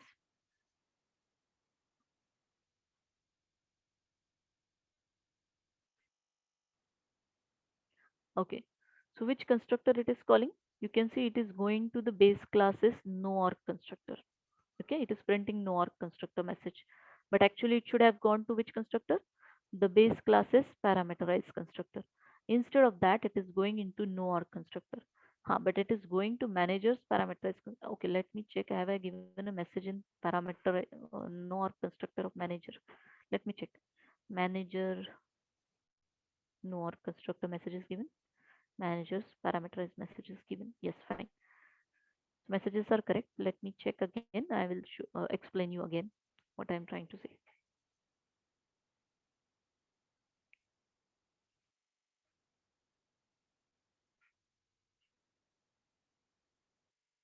So here, first it is calling base class nor constructor and then it is calling manager classes parameterized constructor. But the expected sequence was base class should also call the parameterized one, and for manager also it should call the parameterized one. But why it is not calling the parameterized one in this example case? Because by default, whenever you create a child instance, it will call the base classes nor constructor always. So now how should I redirect my control? It should go to the parameterize only. As I'm supplying the parameters, it should go to the parameterize only. But which parameterize it should go? It should go to the parameterize of base and then to the parameterize of child. So I am rediverting the call from this. The solution to this problem is you have to write a base initializer list. So in my example case, manager is the child class. So child classes parameterized constructor should give a explicit call to the base classes parameterized constructor. So which parameters need to be supplied to the base class? These id, nm, and sal. These parameters should be supplied. So what I'm writing there is it is a base initializer list. When you are defining the parameterized constructor of a child class, in that followed after the bracket, whenever your argument list is complete, after that argument list, you have to give a colon and then the base class name and then the list of parameters needed to be supplied. Values actually. These I am forwarding to these three arguments I am forwarding to the employee class. Okay. These I am forwarding to the employee class. Okay. What it will do now, it will not call the no-arg constructor. Earlier it was calling the no-arg constructor of employee class.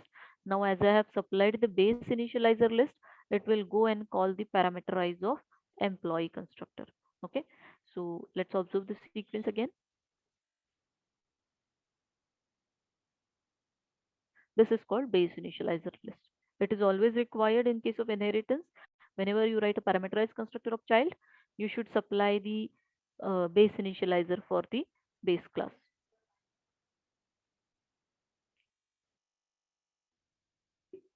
So you can see now on screen, first it is calling employee parameterize, then it is calling manager parameterize. So as per the expectations.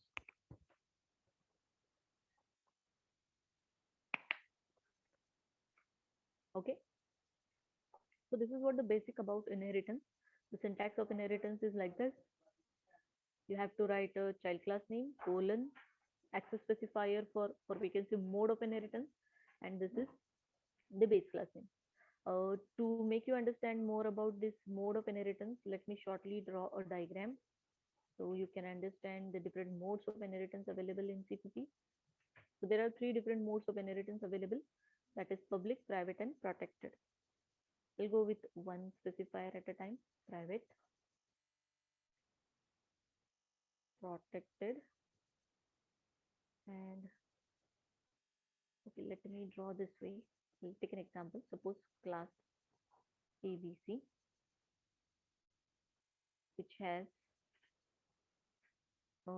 private members as, let's say, integer x, then protected member as integer y,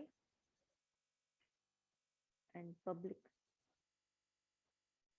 In this case, let's say public section, we have integer z. So these are the three members. Okay, this is class A. Now I'm creating one more class, which is going to be class B, public, private, protected, all modes of inheritance I'm going to show here. B class will inherit A class, but in variety of ways. So first way I am writing here is private mode, which is the most restricted mode and not at all recommended. So what will happen? It will have its own properties as well, right? So I'm writing own properties of class B. Let's say integer m, then I forgot the semicolon. Let it be. Then in protected section, I have integer n, nn, and in public section, suppose I have integer nnoc, something like this. So I have respectively three members.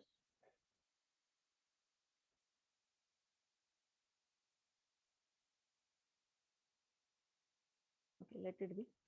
So these are your two classes, class A and class B. Class A is the base class and class B is the derived class. And which mode I am inheriting it? I'm inheriting it in the private mode. I'm highlighting this keyword, and this is your first mode of inheritance, that is private. So what will happen in case of private mode of inheritance? In case of private mode of inheritance, your child and parent, and let me write this way, control X.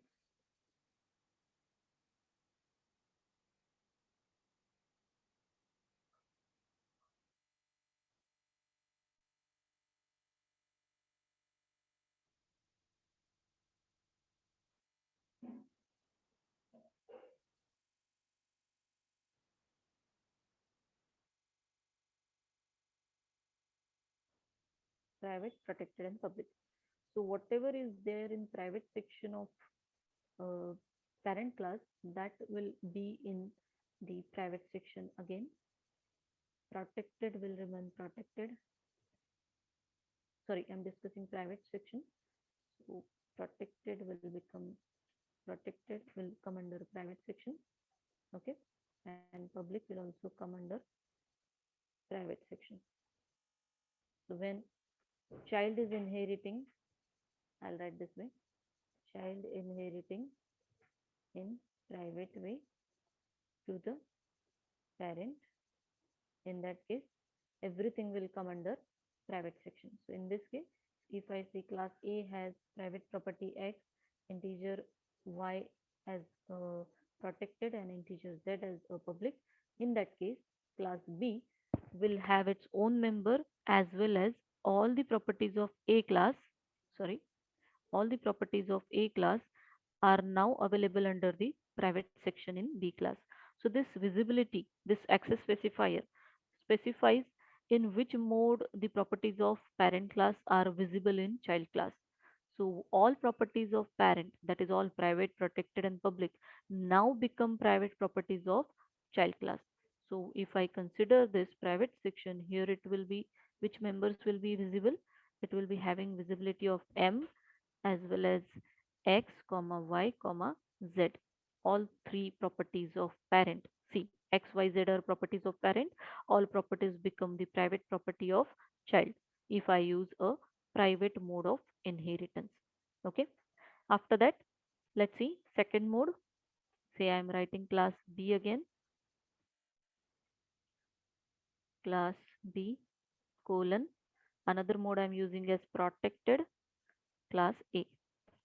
In that case, what will happen is, sorry, I'll just copy paste this part. So in that case, what will happen is, instead of this x and sorry y and z here, as I am writing here, which keyword, the mode of inheritance or visibility of inheritance is now protected. So it means all the property of parent class A are visible under the protected section of class B. Are you getting the meaning of this line? This is a base class, this is a child class. So child class is having all properties of parent under which section? Protected section. So protected section will contain N, which is its own property, as well as what all things are visible here? It is having Y and Z. Remember, always the private will remain under the private section, always. In case of inheritance, private properties are not changed. It will remain private anyways. So what is private in base? That is X, which is never going to be accessible to a child, which will remain private in child also. So whatever is private, that will remain always in private section. Even if the mode of inheritance is private, protected or public, the private will remain under private always. So X, which is private of parent, will remain private in child, will remain private in child. The next mode is class B. Again, I'm writing mode as public, which is the most wider mode, or we can say a true form of inheritance is always possible with the public mode of inheritance. So I'm writing this again. In case of public mode of inheritance, what will happen now? I'm highlighting the keyword which I'm using here, public. So here, all properties of parent class A are publicly visible to the child class B. So in the public section of a child class, there is its own property O, as well as it has the visibility of parents properties. Which properties? All the other properties except your private one. That is, except X, it has accessibility to the Y and Z under the public section. So I'll remove this. It will have only M and X. M is private, X is private from parent. Are you getting? So this is Y and Z, which is protected and public members of parent, are now coming under the public section, as the mode of inheritance I am using is public. So which gives you a true is a kind of relationship. This public mode of inheritance gives you a true mode of inheritance. So that's why it is most preferred one. The restricted one is private and protected. So we will not prefer those modes. We'll always prefer the public mode of inheritance. After that, we will go back to the discussion of this. As I have implemented the manager class, in the similar manner, I can implement the another example of a salesperson class. So, where is the diagram? Here. We'll go up. We are left with one more class. We will create or design this class, and then I'll discuss the polymorphism concept. So let's design a salesperson class now. Same manner, just observe what I am coding in. I'll be creating one more header file. Let's name it as salesperson.h.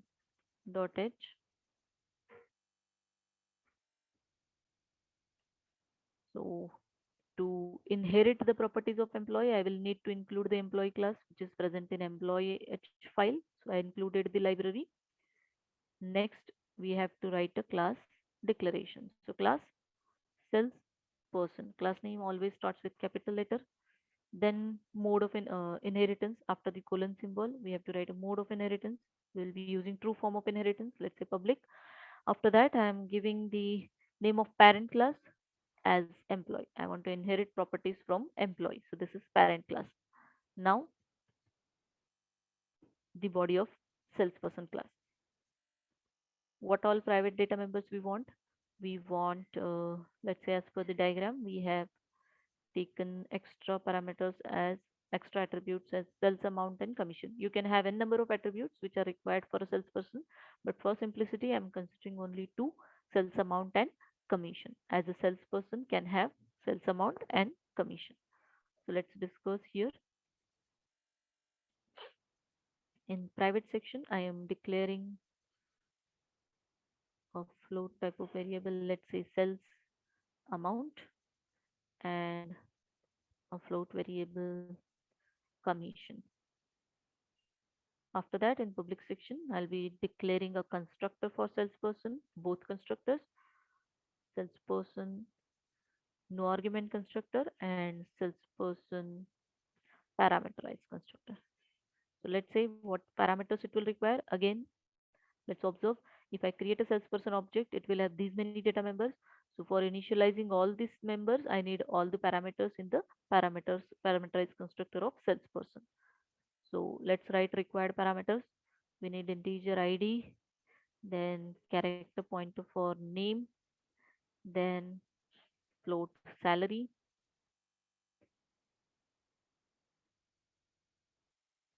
then we have sales amount as float and commission as float.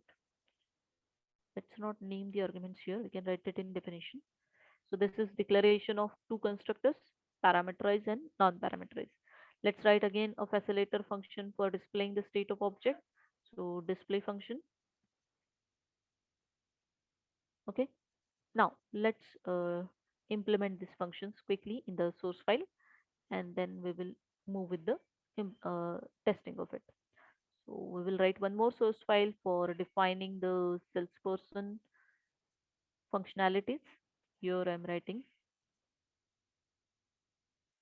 salesperson underscore src. These are industry standards for naming the files. So we are writing in that way.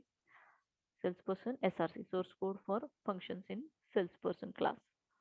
So here again, first of all, we have to include the library. Which library? The salesperson class library. So hash include. We want to define the functions of salesperson. So salesperson's library I included. Now define the constructors. Salesperson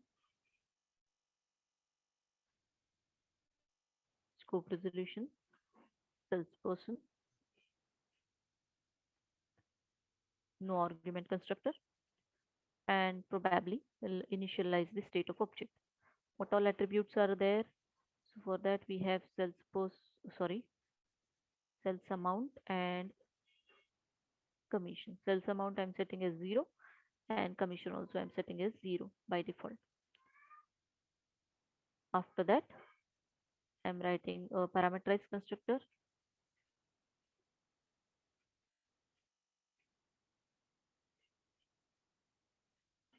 Okay, so how many parameters were there? Just simply copy and paste so that we'll not miss the sequence.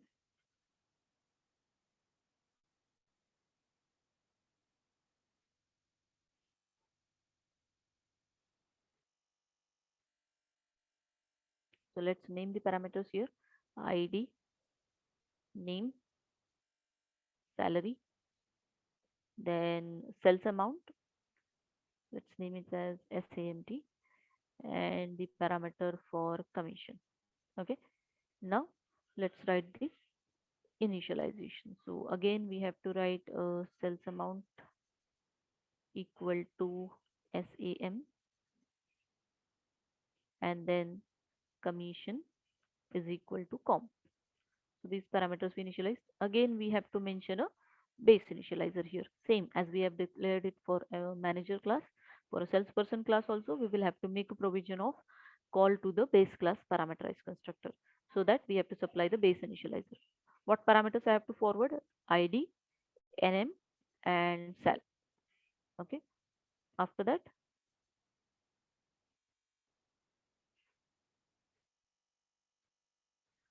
now this is your salesperson parameterized constructor done.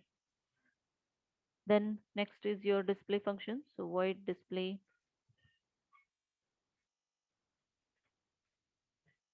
Oh, sorry, as per the syntax, we should write return type, then class name, which class function we are defining, salesperson, scope resolution, the method name. To which method we want to access? Display method. So display's definition I'm writing over here. We'll say cout state of object, or we can say salesperson details.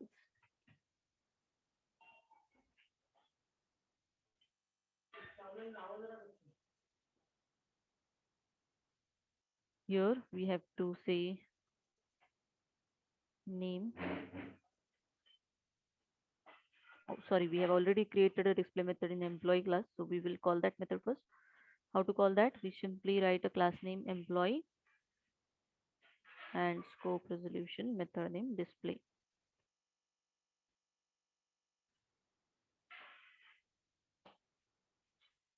What happened? Let me check display. Yes, we have a display in employee. So this display we have to call.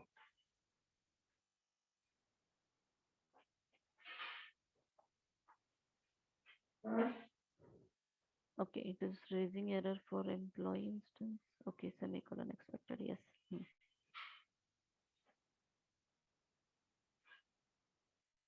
Employee display we are calling, so that all details of employee will be printed first. Then the special attributes of salesperson I want to display. So I am writing cout. The special attributes of salesperson are sales amount and commission. So I'm printing sales amount. For that, I'm printing the variable sales amount. And after that, we'll be printing commission. So for that, we have a variable com.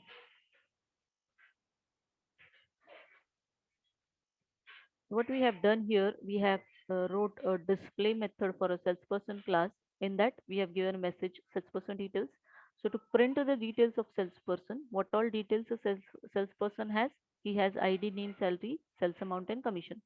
So for displaying these attributes, we already have a display function in employee class. So better to call this function rather than rewriting the code for it in salesperson class. That's why I'm calling this display function under the display of salesperson. So that's why in the display of salesperson class, I am calling the display of employee class first. So that will print the details like ID, name, and salary, and then I'm printing the rest of the details, sales amount, and commission. So that's how your salesperson's display function is designed. So your class salesperson is ready. You can again test it in the client code by creating an object of salesperson. I'm removing the previous comments. So let's just test again for the child object of salesperson class. So to have access to salesperson, we have to include the salesperson library here. And now we will create an object of salesperson, S1. Okay. So what happens when an object is created? Two simple things. It will get a memory allocation for S1 object. How many bytes for S1 object? Again, that depends upon the total number of members present in it. Suppose salesperson class has this, so 4, 20, 4, I guess float 4, 4. So again, size will remain 36 here. So the total size of S1 object will be 36 byte. You can similarly simulate it for the S1 object also. I'm printing over here. You can say S1. Okay, just hold on for a minute.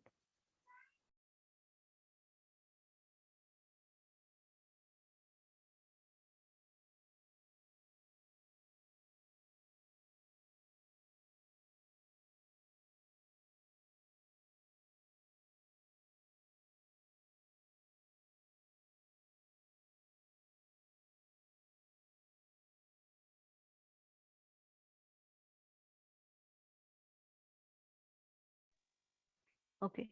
So we are trying to create object of another child class, that is salesperson S1, and we are printing the size of S1. So let's observe size of S1. I guess probably I'll get an error because manager is also including employee and salesperson is also including employee. Let me test, otherwise we will write a conditional compilation directives. If I get a redefinition error, I will have to do the changes in the header files. Let's see. Probably I have included IOStream once. Yes, it is getting redefinition for employee class, right? Why it is showing redefinition for employee class? Because in these two, manager.h and salesperson.h, I have already included the employee.h file. Here it is employee included once. In salesperson also we have included once. But those are required for inheritance purpose. So what I will do, simply add a conditional compilation directive so that I'll overcome this redefinition errors. So quickly I will add this hash if not define emp underscore h hash define emp underscore h, and at the end of this entire class I will write hash and if.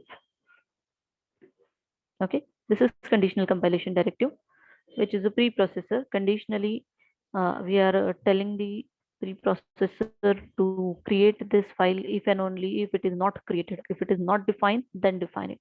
If not defined, then define it. So it will not be regenerating. So let's do one thing. I'll test it again. Let me check.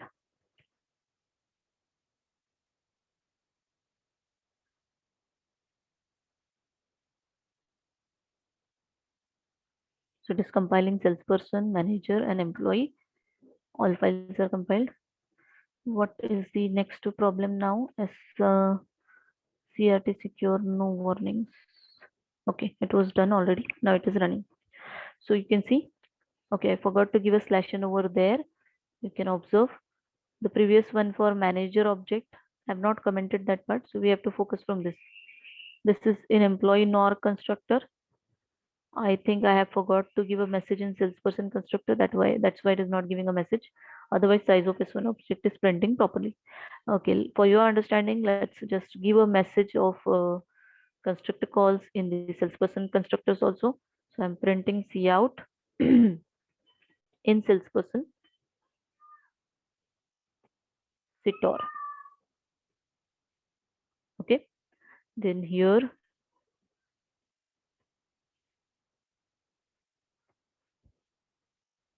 in salesperson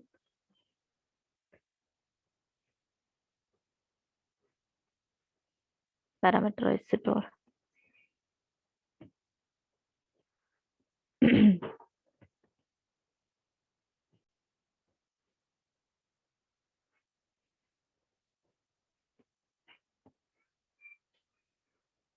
So this is the message given. So now let's test again. You can see the messages on console. Let me check once the client code flow. So here let's focus on this S1 creation. So it will allocate a memory and will call the matching constructor. In this case, if I'm not supplying any parameters to S1, it will call a no argument constructor. So what is the expected constructor call sequence for this child object? salesperson child object, it will call the employee constructor first. Which constructor of employee? No argument constructor of employee, and then the no argument constructor of salesperson.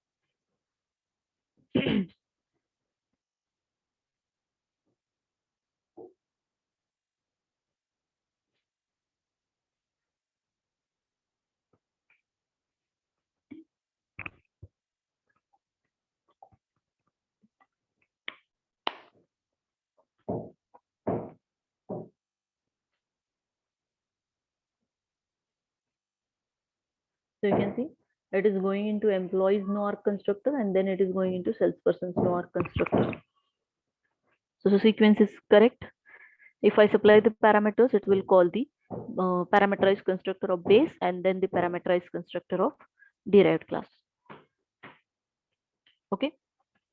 Now, these all things are about inheritance. What we have to do, we have to write the mode of inheritance and the base class name in case of inheritance syntax. This is the syntax for inheritance. Okay. Mode of inheritance and the name of base class. That's it. And then what we have to make sure that in case of parameterized constructor, we should supply the base initializer list. So this is about inheritance. Which type of inheritance we have dealt with it right now? It is a hierarchical one. One base class, from that we have two childs.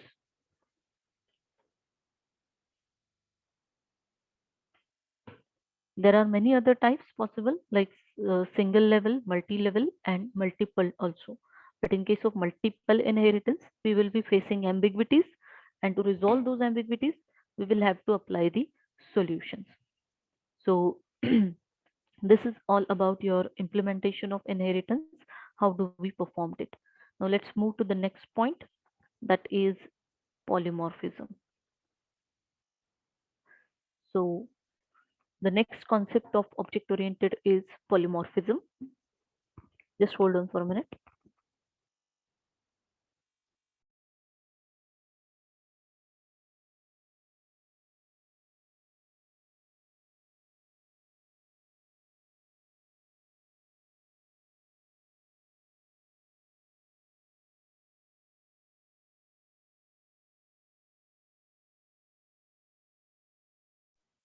So before we start with polymorphism, let's take a quick break of 5 minutes. Okay. I'll come back in 5 minutes.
Okay, so I am back.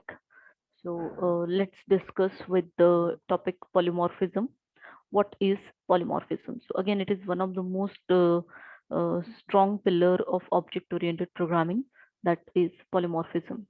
So it is nothing but the ability of different types of related objects to respond to same message in their own way, and how it is implemented, that we will see with the example directly.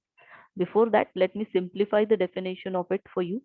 Suppose I am considering the hierarchy, let's say animal hierarchy. If I consider these three different types of animal, let's say man, butterfly, and frog, they are the related related types in the sense they are somehow created from some common parent. So if I draw the hierarchy something like that, I'll create it in a separate sheet. Let's say I have an animal class designed first.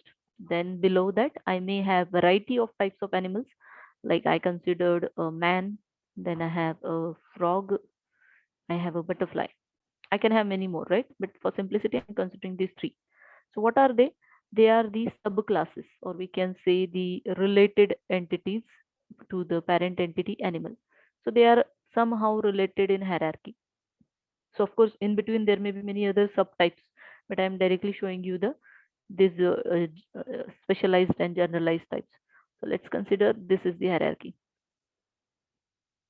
So we can say man is an animal, frog is an animal, and butterfly is also an animal. So this is an example of hierarchy wherein animal is the base class and these are the child classes. Okay.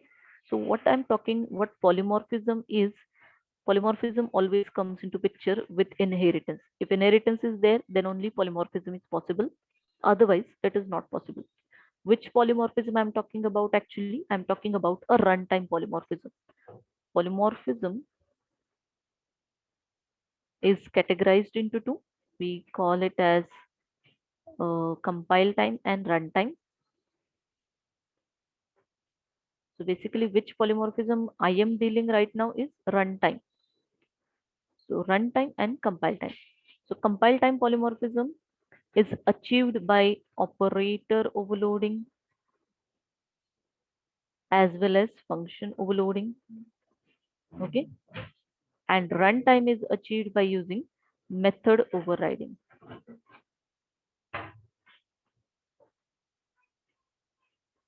Okay. Method overriding. So we are dealing with this runtime polymorphism. See, this compile time polymorphism is achieved by operator overloading and function overloading. That's 2 points I'm not covering in this session. We are focusing on runtime polymorphism. But basically, if I talk about industry level or industry level polymorphism concept, there is no concept called compile time polymorphism. They always use this runtime polymorphism. In bookish or academic knowledge, they have given these two types, that it is we can say compile time and runtime polymorphism.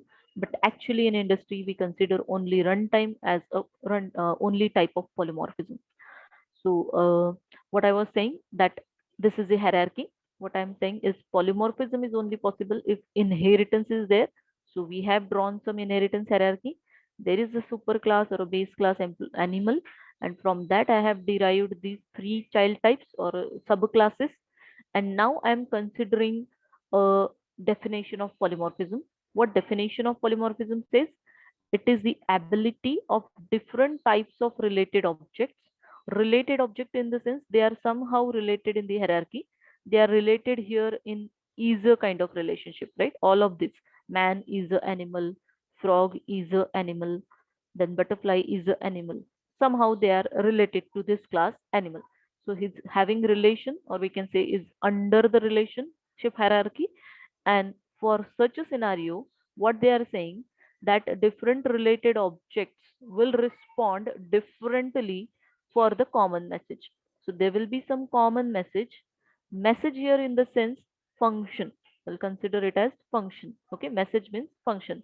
So there will be some common function across the hierarchy, which will be available for all the types, and that function will behave differently for different types of objects in the hierarchy. If I consider animal class consists of a move function, if I'm considering animal class has a move function, we will think of data abstraction and function abstraction of any entity, right? Suppose animal has a function called move. There may be other attributes also, but I am focusing on only function. So animal's behavior is to move. This function move is property of animal class. So is as it's a common property, I have declared it in the superclass. That is a generalized function. This move function will be useful for any type of animal. Then let it be any type. Let it be man, frog, or butterfly. All type of animals are supposed to move.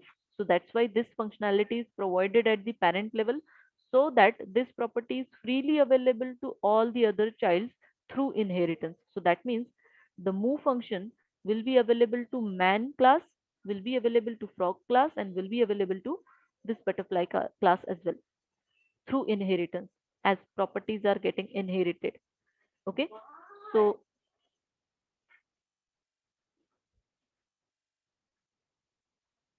this move function is a common function in across the hierarchy.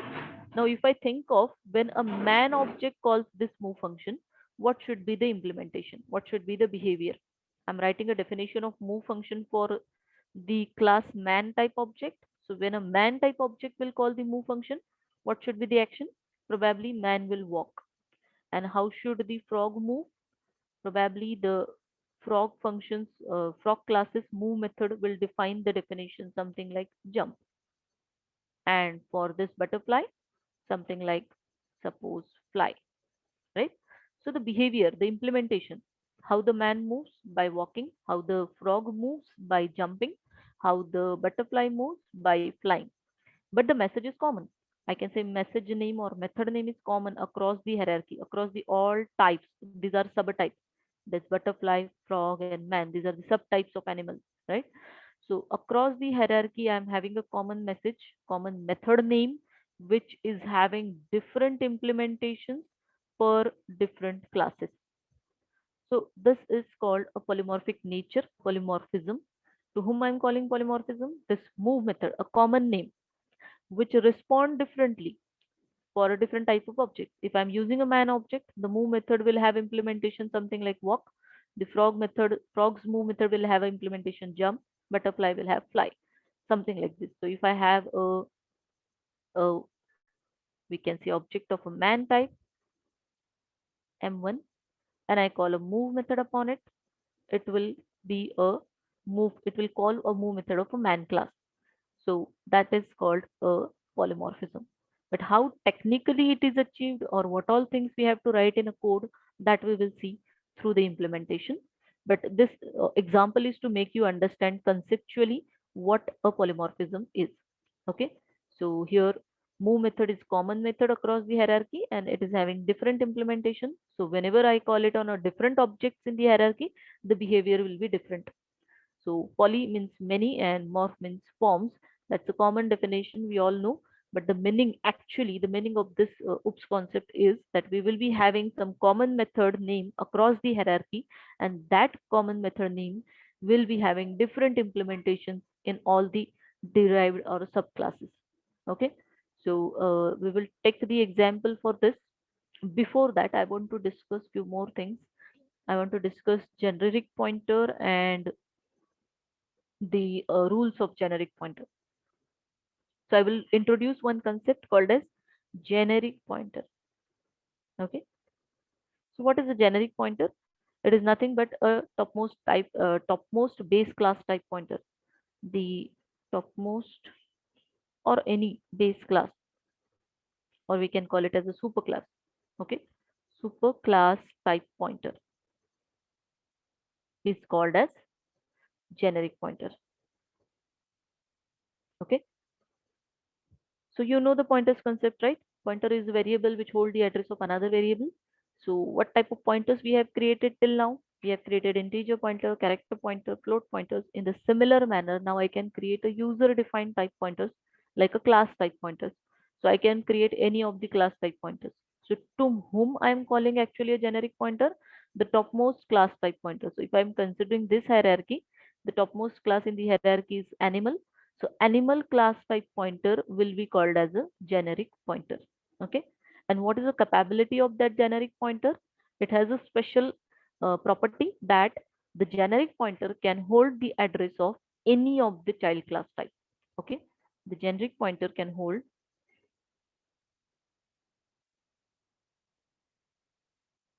the address of any of the child class.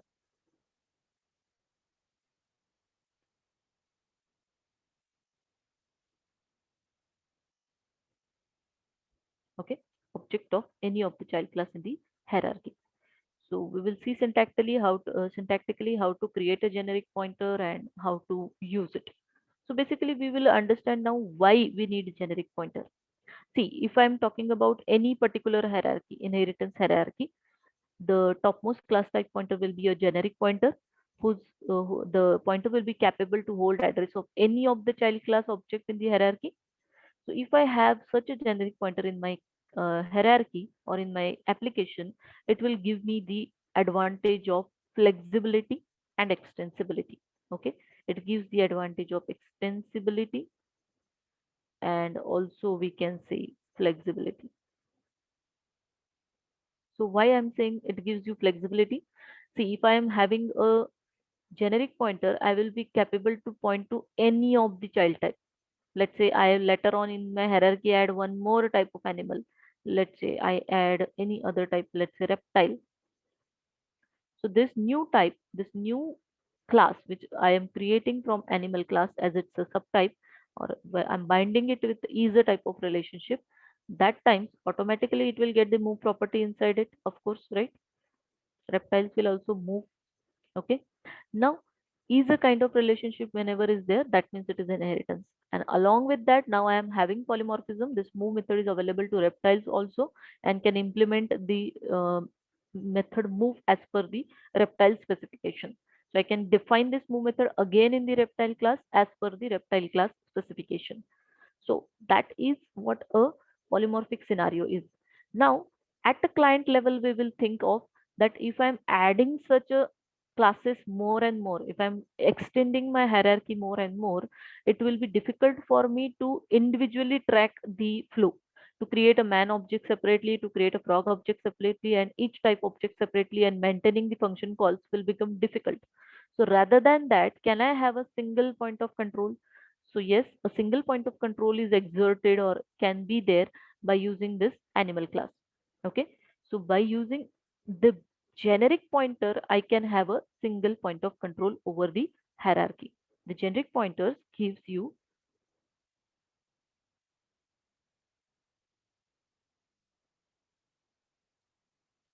single point of control. Okay. Single point of control in the sense I can control the entire hierarchy flow or entire hierarchy's function call evaluations through a one single pointer. I do not need to bother about creating the different objects for different types of classes in the hierarchy. Better I use a single pointer, and that single pointer will allow me to access any of the subtype, any of the child type. So that is we can say usage of generic pointer. We always prefer to use generic pointer whenever we are using this polymorphic scenario. So what two things are compulsory when we are dealing with polymorphism?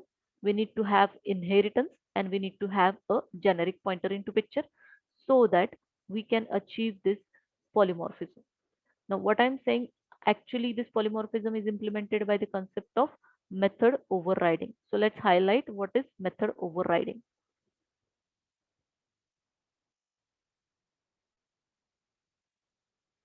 So it is nothing but redefining the method of a parent into a child class. Okay. The child class can redefine the parent class method into it as per its own specification. Okay. So method overriding is nothing but a child class can redefine parent class method into it as per its own specification. But which methods it can override in case of C language? Whatever supplied by parent, that methods can be overridden. Okay. So we will simply be looking into method overriding. We already have achieved it. If you observe here in employee class, I have a method name called as display. Okay. In case of overriding, I am redefining this display method in the another child classes. See, this is a parent class which has a display method. Okay, same signature is available in the manager class also. I have declared one more method here. In the manager class also there is a method display. In the salesperson class also there is a method display. Okay, so if you observe here, I already have the example of overriding in front of you. So what will be there in case of method overriding? Child and parent both will have the method, common method, exactly same signature wise. Okay, in case of overriding, methods will have same signature. Okay, so I'm writing in points, same signature in both parent as well as child. So whatever return type, whatever parameter list is there for the method in the parent class, same signature, same return type will be there for the child class as well. So if you observe here, in parent class employee, we have a display function which return type is void, function name is display, and parameter list is empty. Similar, we have it in the child class manager too. In manager class, we have a display function, same return type, same function name, same parameter list. In salesperson also. So this is method overriding. Now I have given a definitions to them also. If you observe the definitions of employees display method, go into this employees display method. In employees display method, we are displaying ID, name, and salary, these three attributes. Okay. Then in managers display method, if you observe, in managers display method, okay, I have not defined it here. I will define it quickly. So in managers display method, I will be printing the details of manager class. Return type void, class name manager,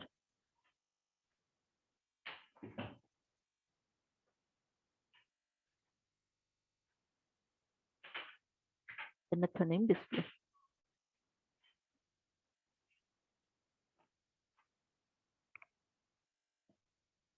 I will define it quickly. First of all, I will call the parents display over here. That is employee. Sorry. So it will print the base part, and then I will display the own properties of manager class. That is what extra properties we have in manager class. Let me check. We have traveling allowance and food allowance. So we are printing traveling allowance and food allowance.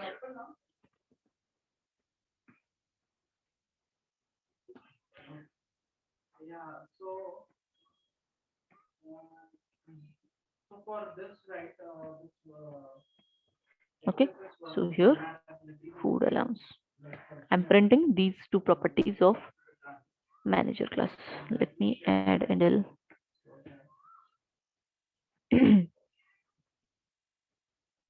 Okay, so this is display method of manager class. So what I was saying, in case of method overriding, we have a same method in parent as well as child. So we have a display method with same return type and same parameter list in parent also and in child also. So if you observe the implementation wise, both method definitions are different. Employees display is printing what? Employees display is printing only these three details, ID, name, and salary. And managers display method is doing what? It is printing. It is calling the parents display first so that ID, name, salary will get printed, and later it is printing its own attributes, that is traveling allowance and food allowance. So that managers display is having its own definition. Similar manner we have for a salesperson also. Salesperson class also has its own display method, which has same signature, same return type as per the parent. So parent and parents display and the salesperson's display. If you observe definition wise, both are different, right? This way.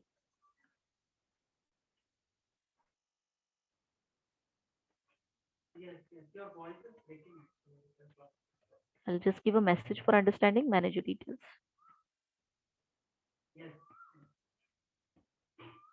Okay, as I have given already here in salesperson, I guess. Yes. Should put a new line. Okay. So what I'm trying to do now at a client side, observe. Observe carefully. I will remove this previous uh, code. I am showing you method overriding concept. Okay.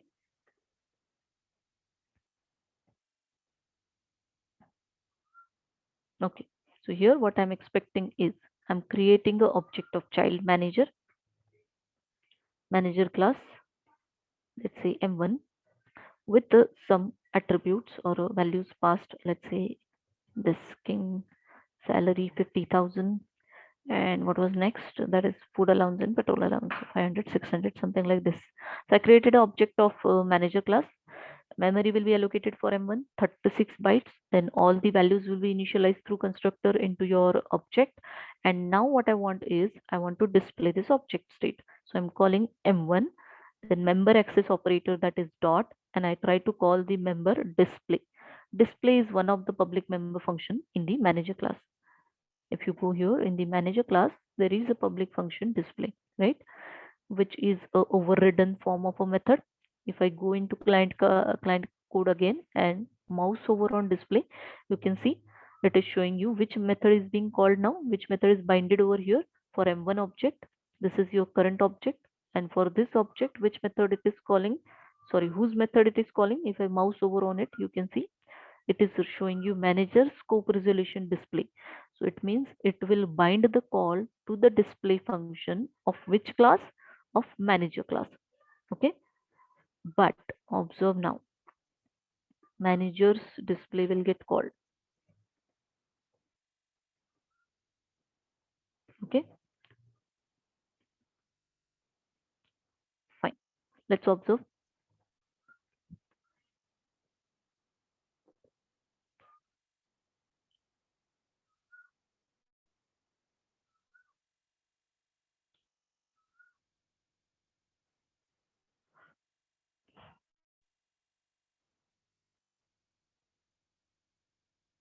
Okay, I forgot to give a slashins over there. You can see all details getting printed: employee ID, name, salary, traveling allowance, and food allowance. Okay, so when I have a typical object, manager's object, it is of course calling the manager's display function. That's it. It is actually happening at compile time. Which function to bind is decided by compiler at compile time itself. This is compile time binding occurring right now. I will show you the polymorphic scenario as well with the coding. Okay. In this case, M1 is manager object and it is calling the display of manager class. Okay. I'll just put quickly slashins over there everywhere. It is there in this, but not in employee, I guess. Employee display needs to give handle. No, actually, what I did, I started with this sanitize page. If you can allow me to share my screen. Okay, so I just put it in new lines. Fine. Now, what I'm discussing here is polymorphic scenario that we have discussed with this hierarchy. Now, I want to discuss it with our employee hierarchy. Okay, so display function, which is present in base class, is also available in all the child classes like this. Here it is also a display. Here it is also a display. Manager and salesperson respectively, we have overwritten it. Now let's try to write a code using generic pointer and try to see what type of method gets called. So I am quickly declaring one generic pointer in my client code. Okay, let's see. I'll comment out this first. Okay, let it be. I'll require it. I'm not going to write a full-fledged applications. I will use directly the declared objects. Okay, I am creating one generic pointer. How we will create a generic pointer? The topmost base class type pointer is called generic pointer. In our example case, the topmost base class is employee. So employee type pointer will be your generic pointer. I'm creating employee star PEMP. You can give any name. I am giving a pointer name as PEMP. So what is the capability of generic pointer? It can point to any of the child class type object. So right now I have already one child object created, that is M1. Manager is a child type, right? So I have a child object created on stack. Now I want to hold its address into this pointer. So I'm trying to do this. I am calling or I'm assigning PEMP, that's a pointer equal to the address of M1 object. So right now, to whom my PEMP pointer is pointing? PEMP pointer is pointing to manager object. Okay, I'll show you diagrammatically over here. This is your M1 object, and I'm having PEMP as a generic pointer of a 4 bytes, and whose address it is holding. Now suppose address of this object, sorry, object is 1000. So this 1000 is here. So it means here the PEMP pointer is pointing to this M1 object. So PEMP is a pointer which is again on the stack. Okay, this object is again on the stack. But remember always what happens when pointer get initialized. Pointer are always initialized with the address value, right? This address, this 1000 address. When I will know this address will be known to me at a runtime always. Picking up the memory addresses is a runtime event always. So pointer initialization will occur at what time? This initialization will occur at what time? Pointer will get initialized with address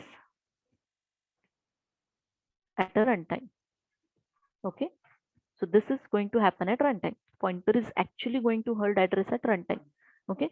Now, when I call function over a pointer, okay, for that you need to understand this arrow operator. Okay, this pointer is calling a display function. Pointer can access members by using arrow operator. You know that structure pointers can point to structure variables, and when you use pointers, you use the members by arrow operator. In the similar fashion, when you have a class type pointers, the pointers will access the members by using arrow operator. Okay, if it is an object, we use dot operator, but if it is a pointer, we use arrow operator. Okay, similar statement is similar to like this. Earlier I used to write m1 dot display something like this, right? So when you call it upon the object, we use dot operator. When you call it upon the pointer, you use the arrow operator. Okay, member access operator. Dot is also member access. This arrow is also member access. But in case of object, go for a dot operator. In case of pointer, we go for a arrow operator. Okay. Now, the point to understand here is why I am using generic pointer to have a single point of control. Single point of control in the sense, right now I have not written a full-fledged application. Like मैंने कोई switch case and menu driven programming नहीं लिखा है.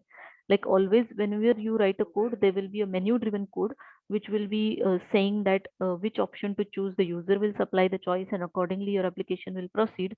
So that time you need a single point of control. Okay, so in that case I need a PMP pointer. Okay, so to make you quickly understand, I am writing a small snippet here. So what I'm trying to do here is I'm calling the function display on this PEMP pointer, which is a generic pointer. And the capability of generic pointer is it can hold address of any of the child. Right now it is holding address of the manager child object. Okay. Now think of this line. When I'm calling a display function upon this PEMP, what does a compiler think? At this time, the compile time binding is happening. Okay. This time compile time binding is happening. Compile time binding does what?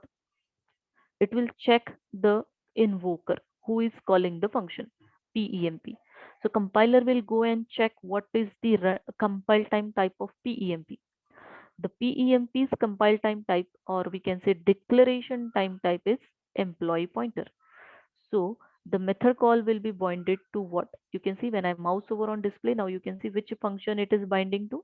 It is binding to the employee class. You can see employee class scope resolution display means compiler has decided to bind this display call with which class. It has decided to bind this call with the employee class. So from this line where the call will divert, it will jump into your employee classes display method. Okay, and this definition will get invoked. Okay, but what was expected actually, as my pointer is actually pointing to some child object, that is a manager object, so it should call the manager classes display method, right? So it should happen that the display should get called from the manager class. But right now, as compile time binding is happening or achieving, it is going to call it from the employee class. I will show you. Run it. Which display gets called? Observe. If it is manager's display, it should show you traveling allowance, food allowance also. But right now, let's observe on screen that it is printing only ID, name, and salary. It means employee classes display method is getting called. But what was the expectation? As pointer pointing to a manager object, it should print the details of manager. So detail of manager should have been displayed. But at this moment, what is happening is the display is getting called from PEMP's compile time type. What is PEMP's compile time type? That is employee. What will be its runtime type? That is decided at this point. Whenever address is assigned, whose address it is? M1. So what is the type of M1? Manager. So at that time, at runtime, it should delay the call, or it should wait till the address get assigned. It will wait, it should wait till runtime when PEMP gets the address. So what is expected? The runtime binding is expected, but right now in my picture compile time binding is occurring. So how should I achieve the runtime binding now? For that, in CPP we have to use a virtual keyword to redirect the compiler from base to the respective child, whoever's address that pointer is holding. So for that, what I will have to do, simply I will go into employee and I will mark this display function as virtual keyword. Okay, I'm marking this function with virtual keyword. Due to this, what will happen now? Observe carefully. At this time, compiler is still showing. When I mouse over on display function, it is still showing me that it is going to bind the call with employee classes display method. But the decision will be delayed at runtime, and whenever this pointer get initialized with respect to child's address, that respective child types display method will get called. Okay, so the call is delayed over here and the binding will be done at the runtime. Now observe carefully whose display is getting called. At runtime, the decision is changed. Compiler still showing it as to binding to employee, but it will call the method of a manager class. Observe carefully. I have just marked the function display with virtual keyword. Now see, I can see ID, name, salary, as well as traveling allowance and food allowance. That means I can surely say that it is invoking which classes display method? It is invoking manager classes display method. You can see the special attributes of manager getting printed. That definition is only defined in the manager class display method. So that's how a polymorphism is achieved, or a method overriding, or we can say runtime binding is achieved. What is runtime binding are you getting? The call will be decided at runtime which function to get called, from which class the function should get called. Otherwise, what compiler do? It checks the type of invoker. It checks the compile time type of invoker. What is the compile time type of this invoker? Invoker means caller. Who is calling function? Earlier it was object, now it is a pointer. So who is caller? The generic pointer is the caller. So it will go and check the type. It is employee type. So it binds the call to display function with employee class, but later it will call for manager. Why? Simply because I have marked the function as virtual function. Okay, this is about your polymorphism scenario. Let me quickly introduce you RTTI concept, then I will open up for questions. I will allow you to put the questions in chat. I'll allow you to put questions in chat. Okay, let me see in the chat box where it is.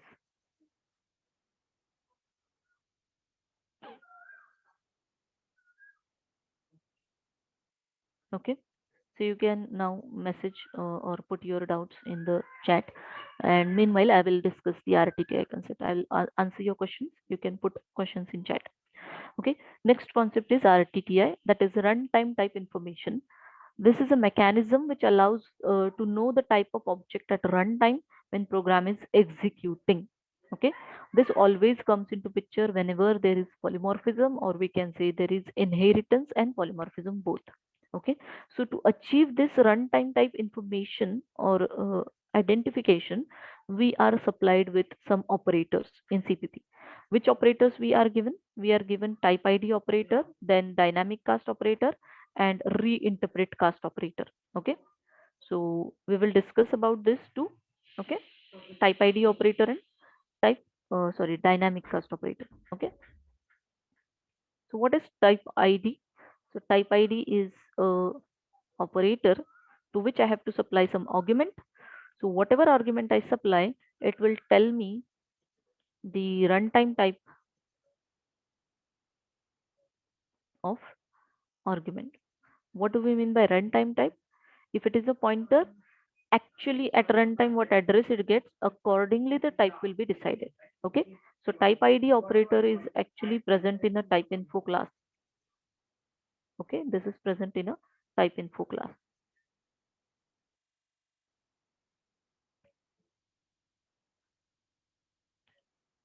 Okay, so we are going to implement this type id operator and check the runtime type.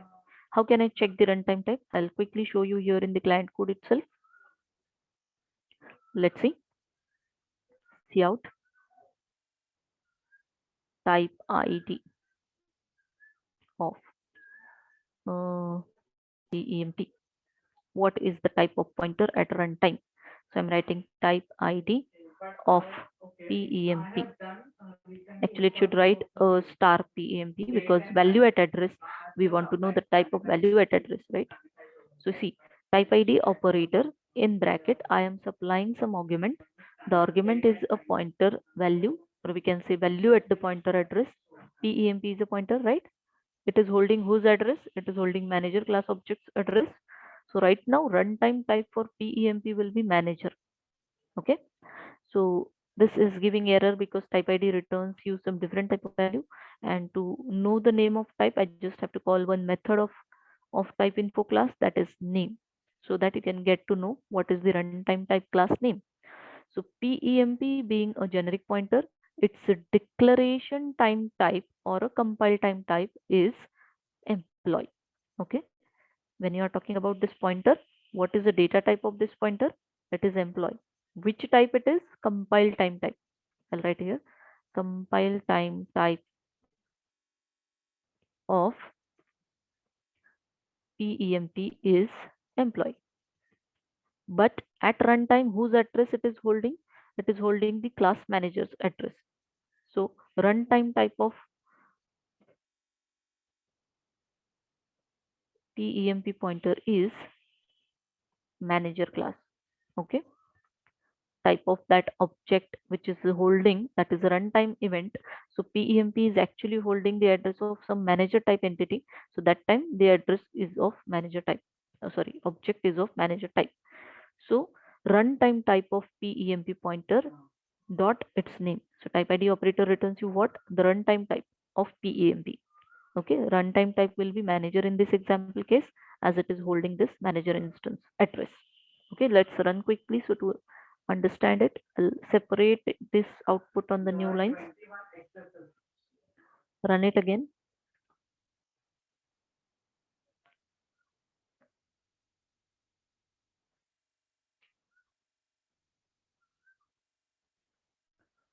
Observe here, what is the type ID of PEMP? It is class manager. Okay, it is class manager. Why it is showing me this? Because runtime it is holding address of manager instance. If I change it, let's consider I'm creating one more instance, another child type object s1. Okay, and letter in my code, or here let's say PEMP was initially pointing to manager, now it is pointing to address of s1. That is, I'm making it point to a salesperson object at runtime. So what will be the runtime type of PEMP last now? It is pointing to salesperson object. S1 is a salesperson class type object. So it will get a name. It will get a name of salesperson class. Okay. It is changing the decision at runtime. You can observe I'm running code again.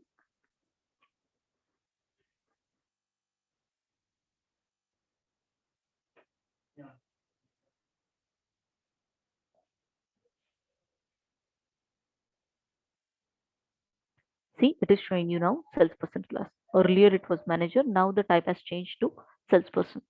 So whatever is happening at runtime, that change is reflected or is known to you. We can find the information of runtime type by using this RTTI operator, that is type ID operator. Okay, that's the first operator in this. Okay, now here another operator which I am talking about is dynamic cast. This dynamic cast operator is one of the casting type in CPP, okay, but is most probably used to know or is used with runtime events. So that's why it comes under the runtime type identification. Okay, it is the downcasting purpose used for dynamic cast. Okay, whenever we need to do the downcasting, then we will be using the dynamic cast operator. Now let's see the scenario when I will need the dynamic cast operator in my example case. Suppose I have an employee class, I have a manager class, I have a salesperson class. So all properties of parent are available in child.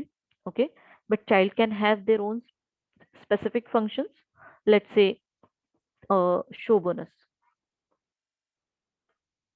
I am adding one additional function show bonus into the manager class. Let's quickly write a code for that so that you can quickly understand. I'm writing a manager class into a manager class a function which is its own function. Let's say show bonus. Okay, show bonus. Now after that I am writing it in the manager src. Let's define quickly in manager class source file definition void manager scope resolution show bonus. I'm just writing purposely a simple definition. Let's say show bonus function is going to just print a cout message so that I can see managers are getting the monthly bonus. Just to understand, I'm writing just a simple definition. Okay, so that's one additional function show bonus. Is it present in the parent class? No, it is only present in the manager child class. So you can see this void show bonus method is only present for manager class. It is not an inherited property of employee. You can go and cross check in employee class. In employee class, I do not have any show bonus method in public section, right? I have only constructor, display, and accept, right? So here in case of manager, I have a special function that is a show bonus. So how can I call this special member function of a class? Special member function in the sense, not the inherited one. If it is inherited one, I can definitely go and call it using a generic pointer. But if it is a special function, or we can say its own specific function, it can be only called by manager object itself. So at client side, sorry, at client side, if I am having a single point of control, I will always go with generic pointer. And if my generic pointer is holding address of some object of child type manager, so that time display was called at runtime. We already seen runtime binding was achieved by virtual keyword, right? For achieving runtime binding, we applied the virtual keyword to the display function in parent class. So due to that, what happened? The delay of binding, delay of function call was happened. So binding was delayed till pointer got initialized or pointer actually got the address, and then it diverted the call to the runtime type. That happened due to the virtual keyword. But now, is it possible for the special functions also? If I put an arrow, can you see it is showing me only accept and display, which are parent properties, but I cannot see a show bonus method inside this. Okay, but still if I try to call it, we'll get a compile time error over there. It will say, see what error it says: class employee has no member with show bonus. As it is binding the call with PEMP, it checks the type of PMP. Compiler checks the type of PMP, that is employee. So it will go and check in employee class, is there any show bonus method? So it goes in employee class and check, is there any show bonus method? So there is no such method. That's why compiler is complaining at this moment. But as we know that, okay, this may be a generic pointer, employee type pointer, but at runtime it will be holding address of some child type like manager. So as manager class has show bonus method, my PEMP pointer should be able to call this show bonus method. But that is not possible here. Why? Because compile time binding is happening, and that is not allowed because show bonus is not present in the base class, but it is present in the child class. So in that case, can I have a provision that I don't want to create another separate object of manager and call that show bonus? I just want to work out with my generic pointer itself. So is there any workaround that I can convert this generic pointer temporarily into some child type? So yes, that is possible by using dynamic cast. So at runtime, we can convert the type of pointer of parent type into a child type, that is called as downcasting, and we can use a dynamic cast operator for that. Let me quickly tell you the syntax for dynamic cast. We have to write a keyword dynamic cast underscore cast, sorry, dynamic underscore cast. Then in angle bracket, we have to give a destination type, to which type you want to convert and to whom you want to convert. Source. Okay, to whom you want to convert, that's a source. Okay, and in which type you want to convert, that's a destination type. Angle bracket represents destination type, and round brackets is argument to which you want to convert. Okay, src will get converted into dest type, and whatever result is there, that you can assign into some type. So how would I convert it here? Let's observe carefully. I am trying to convert the PEMP pointer. Okay, PEMP pointer into which type? I want to convert it into manager type pointer. Okay, I want to convert it into manager type pointer. So I need to use dynamic cast operator here. So I'm saying dynamically cast the parent pointer into the manager type pointer. Okay, I'm removing this. Okay, PEMP is a pointer. I want to convert it into manager type pointer. And now whatever is the result of this conversion, what it does the downcasting. I will comment it over here. Downcasting is happening at this moment. To whom it is converting into what? Generic pointer, or we'll say directly parent pointer is converted temporarily into child type pointer, that is downcasting. Why I am doing it? So that I can call this specific behavior of child class. So right now this dynamic cast has converted PEMP into manager type. Now I can very well go and call that show bonus method. You can see show bonus is available to me now. Okay, how I did that? By using the dynamic cast operator. Okay, preferably whenever you use such a downcasting or dynamic casting, you should go ahead and check first, is it really pointing to a manager object? If by mistake instead of m1 I assigned address of s1 that time, this won't happen runtime also, this will fail. So that's why, to make sure that your pointer is actually pointing to the desired child type, you just make a confirmation by writing if statement. If type id of if type id of PEMP is equal to type id of, let's say, manager class type. Okay, if it is so, then only do the downcasting and go ahead and call the show bonus method. Okay, so I'm applying this comparison, that is my PEMP pointers type is equal to type id of manager. If it is so, then go ahead and call this show bonus method by downcasting that generic pointer into child type.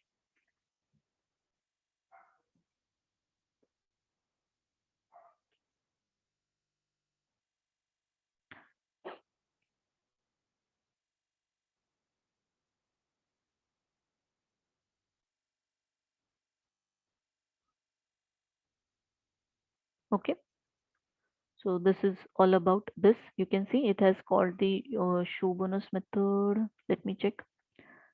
Okay, condition false, I guess. Let me compare the things again. PEMP type ID of, actually star PEMP we should write. That's a mistake. Value at address I should compare. Show bonus will get called surely.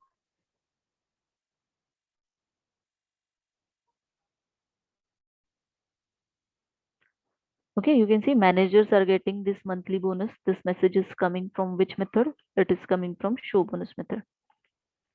So you successfully downcasted the generic pointer into the base class, child type manager, and then invoked the child class's specific function. So for that, I just made a confirmation that is my generic pointer surely pointing to manager type. If so, then downcast it and call the specific function. Okay. So we have discussed all the concepts or contents that were decided for today. So we are going to conclude this session. So whatever topics covered today, I hope you understood those. Okay. So if you have questions, you can put in chat.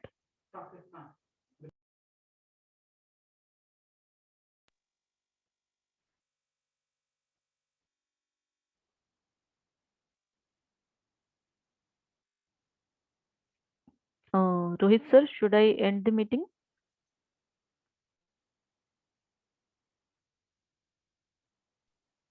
Yes. Okay. Okay, fine. So thank you guys. Thank you for listening. I'm concluding this session.